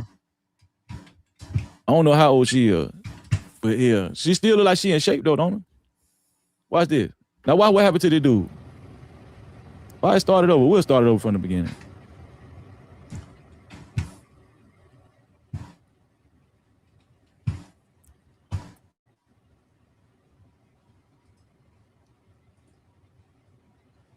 Shout out to my dog, next level in the building. He said, Freezer holding ChatGPT accountable. Man, you got to hold ChatGPT accountable, man.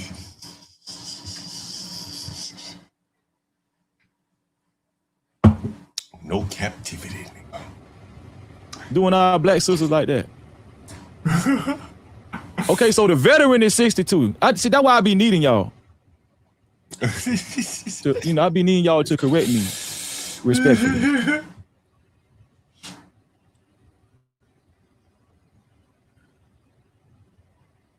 This dude he ain't got a lot of sense, man.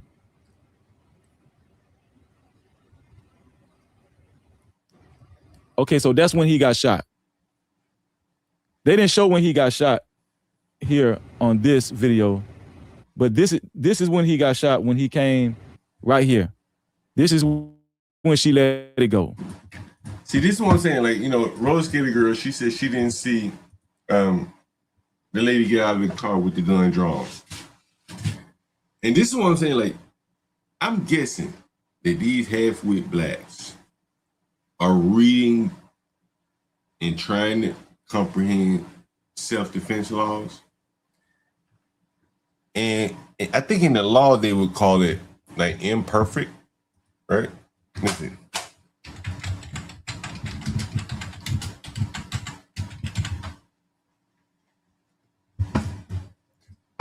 And yeah, this is what I think the blacks end up doing.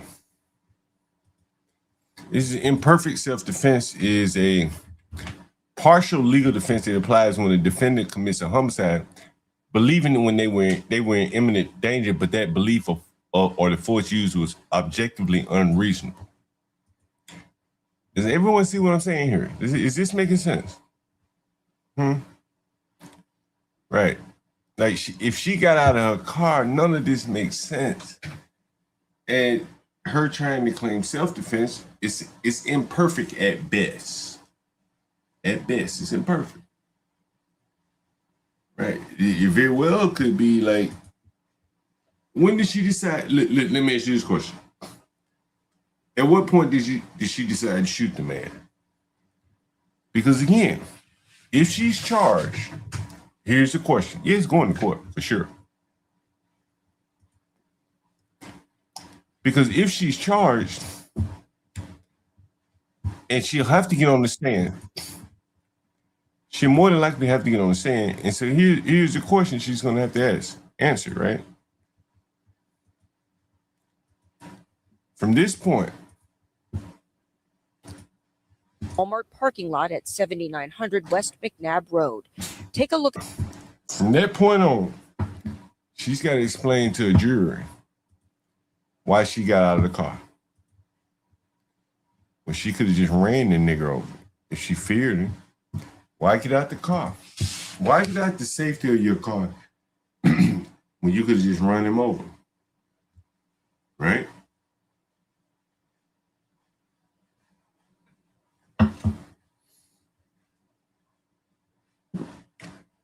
And that is what the prosecution, if they decide to charge her, will ask her. It'll all start from here. The questioning that will doom her. Ma'am, when you went in your car, did you have the keys to your car? He didn't have your keys, did he? No. Did you have the keys? Yes. Was it possible for you to drive off at that point? Were you blocked in? No. We can clearly see she wasn't blocked in. Could you have called 911 from that point? Hey, this man is fucking with me. I got my gun. If he walk up on my car, I'm going to shoot him. I'm trying to leave. He won't get out in front of my car, anything like that. No, I ain't called 911. So at this point right here, you deciding to get out of your car. Why? Why would you get out of the safety of your car? She's going to have to explain that. No one else can explain that for her but her. All the witnesses, they can't speak to why she got out of the car. Matter of fact, the witnesses are going to say, could she have driven off? At the point that she got out of the car, could she have driven off? Was she blocked in? The answer is no. And so now we get to the point where, okay, she could have driven off. She didn't. So now she has to answer for why she didn't drive off and why she decided to get out of the car with the gun drawn. See, that's the other thing. Let's say if she had the gun in her waistband. That looks better. I didn't get out the intent to kill anybody. I got out with the gun in my waistband. And he kept walking toward me, then I pulled the gun. That's not what happened in this case. She got out with the gun drawn. It's a real serious problem that only she can answer why she felt the need to leave a place of safety, the inside of her car, where she could have driven off, and get out with the gun drawn. She can't answer those questions without convicting herself, in my opinion. To me, it doesn't matter what happened after that. Why she got out the car with the gun drawn when she could have easily driven off, it's over for her, in my opinion. If they charge her. I don't think she can get around it.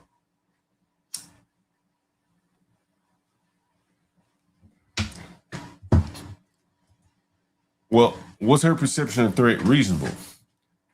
I think she'll have to explain it. What was she feeling at the time? What was he saying to her? It is likely that no one else picked it up but her. Don't know, we haven't heard any audio of what she was saying to him. the black man who was a witness said it was incoherent. So he's not going to be able to say what she was saying, back up, get the fuck away from me. And he may have been talking about what she was saying after he shot him. So she's going to have to testify if they charge her. And Freezy is overlooking all of that. And yeah, I understand. This is when she let off and she unloaded on his ass and he went to the ground. And it's unfortunate, but he shouldn't. Do y'all understand? See how much he followed her around? Now, I want y'all to correlate this with Carmelo Anthony. In other words, he should have just left, like Carmelo Anthony. And Austin Metcalf. Because it was shorter, right? Because the exchange between Carmelo Anthony and Austin Metcalf lasted longer. I think it lasted like 4 minutes, 4 to 5 minutes or something. And they were... But that's why Carmelo was convicted. The fact that it lasted 4 minutes is probably why he was convicted. Hey, man, can you leave? 1 minute. Can you leave? 2 minutes. 3 minutes, 4 minutes, 15 more times later, can you leave? That's why it lasted so long, but there wasn't any violence until Carmelo pulled out the knife and stabbed the guy. Threatening Carmelo Anthony for quite some time, right? Not only that, they were standing up over Carmelo Anthony, posing themselves as a threat, being aggressive towards Carmelo Anthony. Carmelo Anthony didn't even show it, the multi-tool. He didn't even show it. They go multi-tool? Boy, see, this is what I'm saying. The blacks just lied, man. They just lie. They've shown the knife in court now. Freezy probably seen it because he's done a lot of investigative work on this. But he's still going with the notion that this is a multi-tool. This is a disgrace, honestly. His hand was still in the bag. He didn't even brandish, the multi-tool, right? They snatched his possession. They robbed him, right? Also, they assaulted him. They actually put their hands on him. If you ask me, the Carmelo Anthony situation is worse than this woman's situation. If you ask me, the Carmelo Anthony situation is worse than this woman's situation. Because they actually put their hands on Carmelo, right? A boy that knows jujitsu. But do y'all understand what kind of job they did on Carmelo Anthony in court? They purposely intentionally painted the picture that Carmelo Anthony was the aggressor. They intentionally painted the picture that Carmelo Anthony was the threat. He was the provocateur. He was the provoker. That's how they was able to land a guilty verdict. Don't y'all understand the game they played in court on Carmelo? I told y'all we're gonna put the pieces of the puzzle together with both of these situations. The reason why this lady's incident, this case right here is so vital, right? So that we can actually use it to compare it to Carmelo Anthony's situation is because in essence, Carmelo Anthony's situation in all actuality, Carmelo Anthony's situation is worse than the woman's situation. It's worse. And to add insult to injury, Carmelo didn't even try to kill Austin Metcalf. It was a freak accident. Freak is an accident. Right? And think about how much pushback we all got explaining this, even before this situation happened with this woman. Imagine that, man. Now, I'm gonna show y'all this right here, because I think I have it. At first, the lady, if I'm not mistaken, I think she was in her car at first.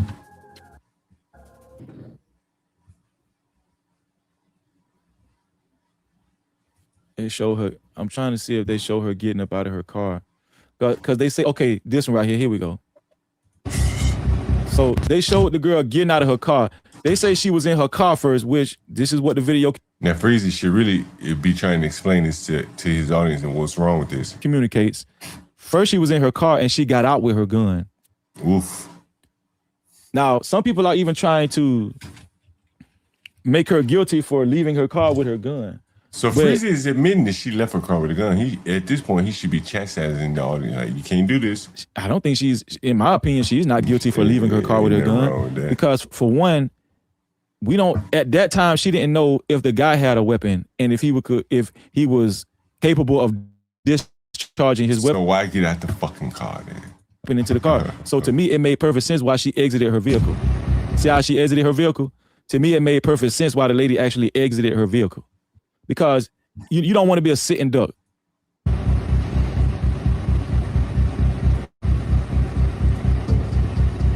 Now, he went straight over to her. Now, here's the thing. Could the lady have pulled off? Could she just have pulled off? Sure, but because I need... So he just said it. He just answered the magical question. He just said that the lady could have pulled off. That means it's over. That means it's over. He doesn't even understand what the hell he just said. If she could have pulled off, but chose to get out anyway, then that means it's over. That means her ass is going to prison if they charge her. Crazy. And this is what I'm saying, like,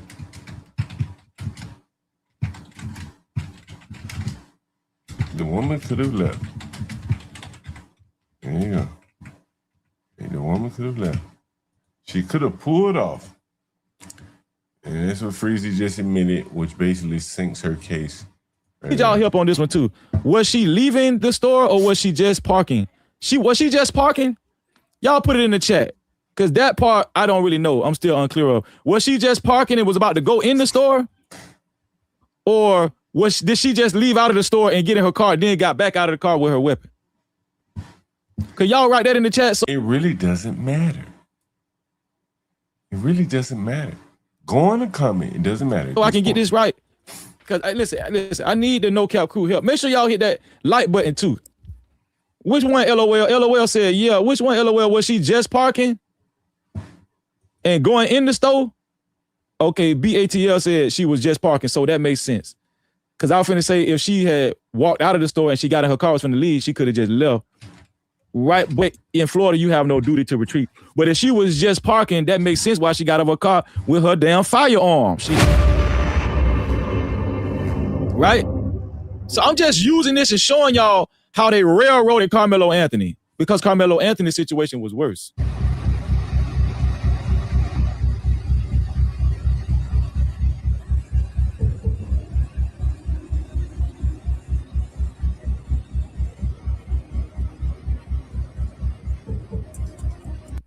Y'all think she going to jail? Hold on, let me put a chat poll up. Some of y'all saying y'all think she going to jail. They ain't got no charges on. I don't think she going to jail. Let me see. Will the black woman be found guilty of the shooting, of the parking lot shooting? Will the black lady be found guilty of the parking lot shooting? I want y'all to vote on this poll. All right, we're gonna vote on it. I want y'all to vote on this poll.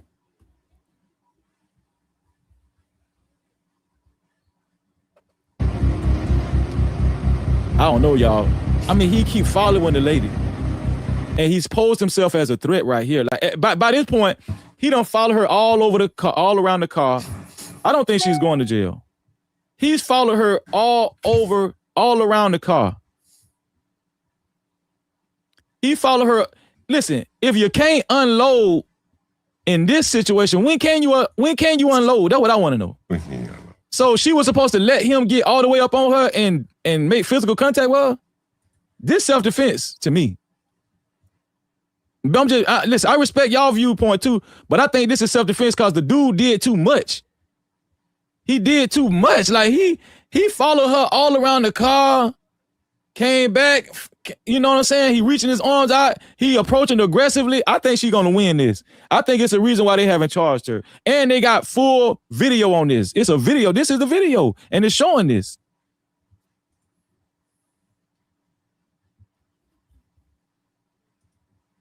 Okay, some of y'all saying y'all don't think he posed a threat? Uh-oh. Y'all don't think he posed a threat? A death threat. But what is a death threat? What's a death What is a death threat, right? We don't know what he's capable of doing. The guy served in the military. I think in Florida, I think she wins This man probably was in the military 35 years ago. this all day in Florida. That's what I think. I think she wins this all day in Florida. You know, here's the thing. You know, this is going to be very interesting. If she gets charged,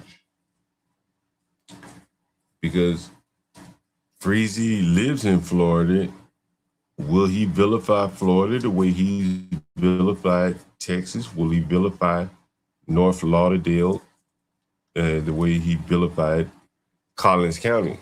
But the bigger point is, he's almost in a no-lose, no-win situation.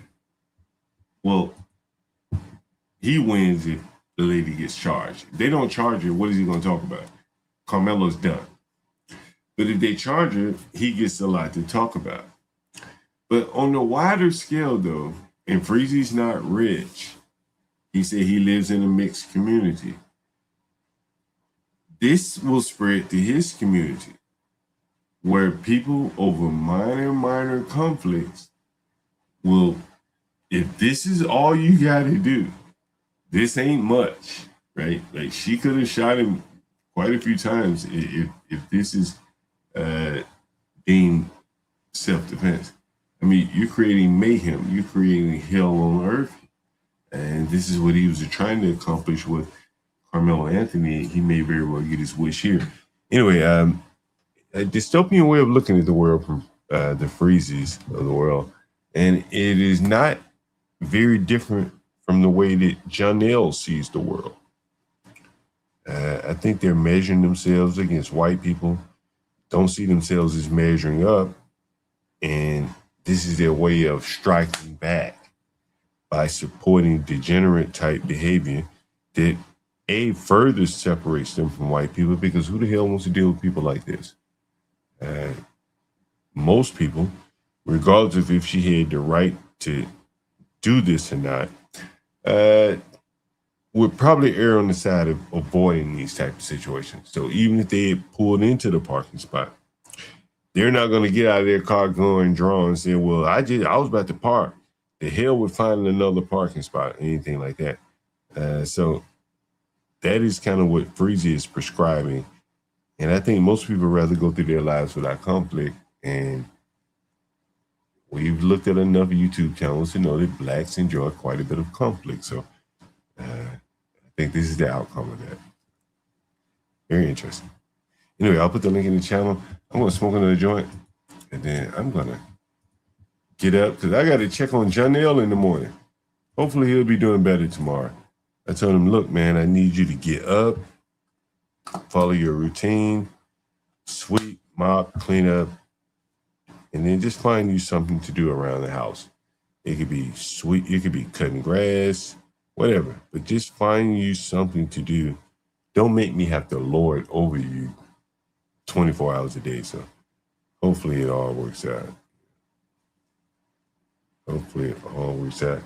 Why would he want to go back to the shelter? Salvation Army shelter, no, that's.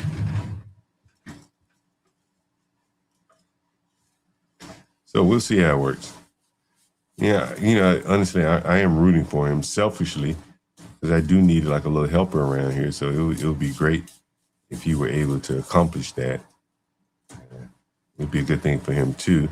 He doesn't have much in the way of family, so I could be like his supplemental family of sorts. So it works out.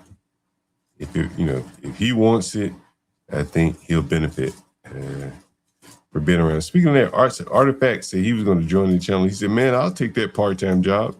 Artifact lives in Bethesda. He's quite a ways away, so I'm not sure how that will work out. But either way, let's see.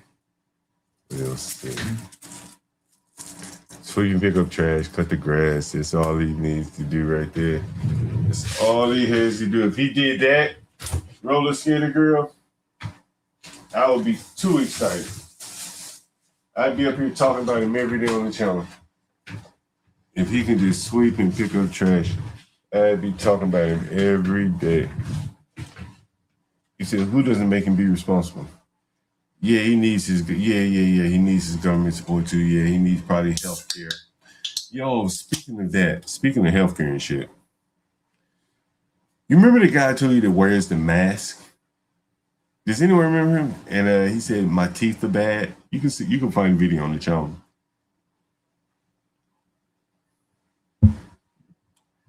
I saw his mouth today. Whoa. Like his whole front grill gone. Like the top, like all he had was like some bottom teeth. That shit looked like somebody said brave. Nah, it was a guy on my channel. He's one of my tenants. Matter of fact, I need to call him. What's tomorrow? Saturday. Do I have the clip? Yeah, here it is.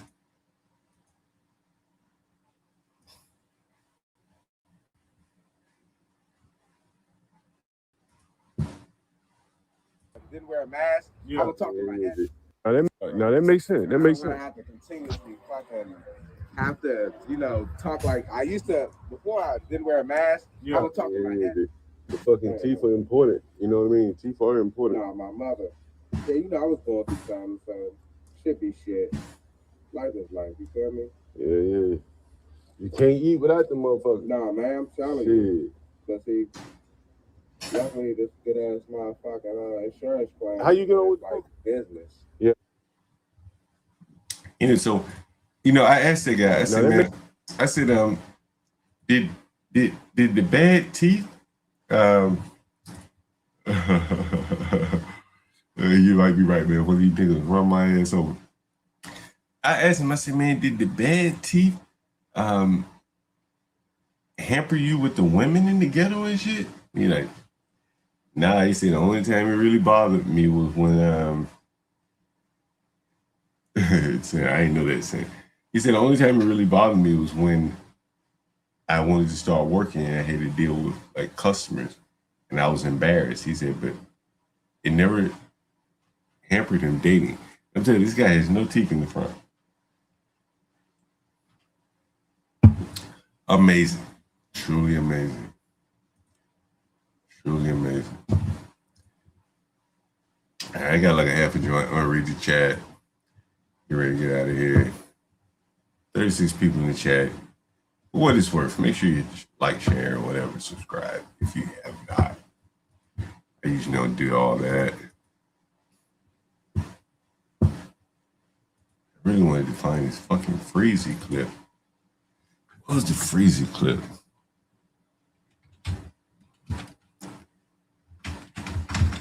Is it this one?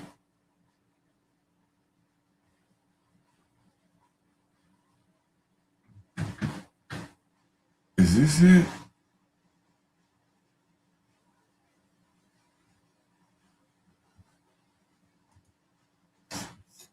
This can't be it. This can't be it.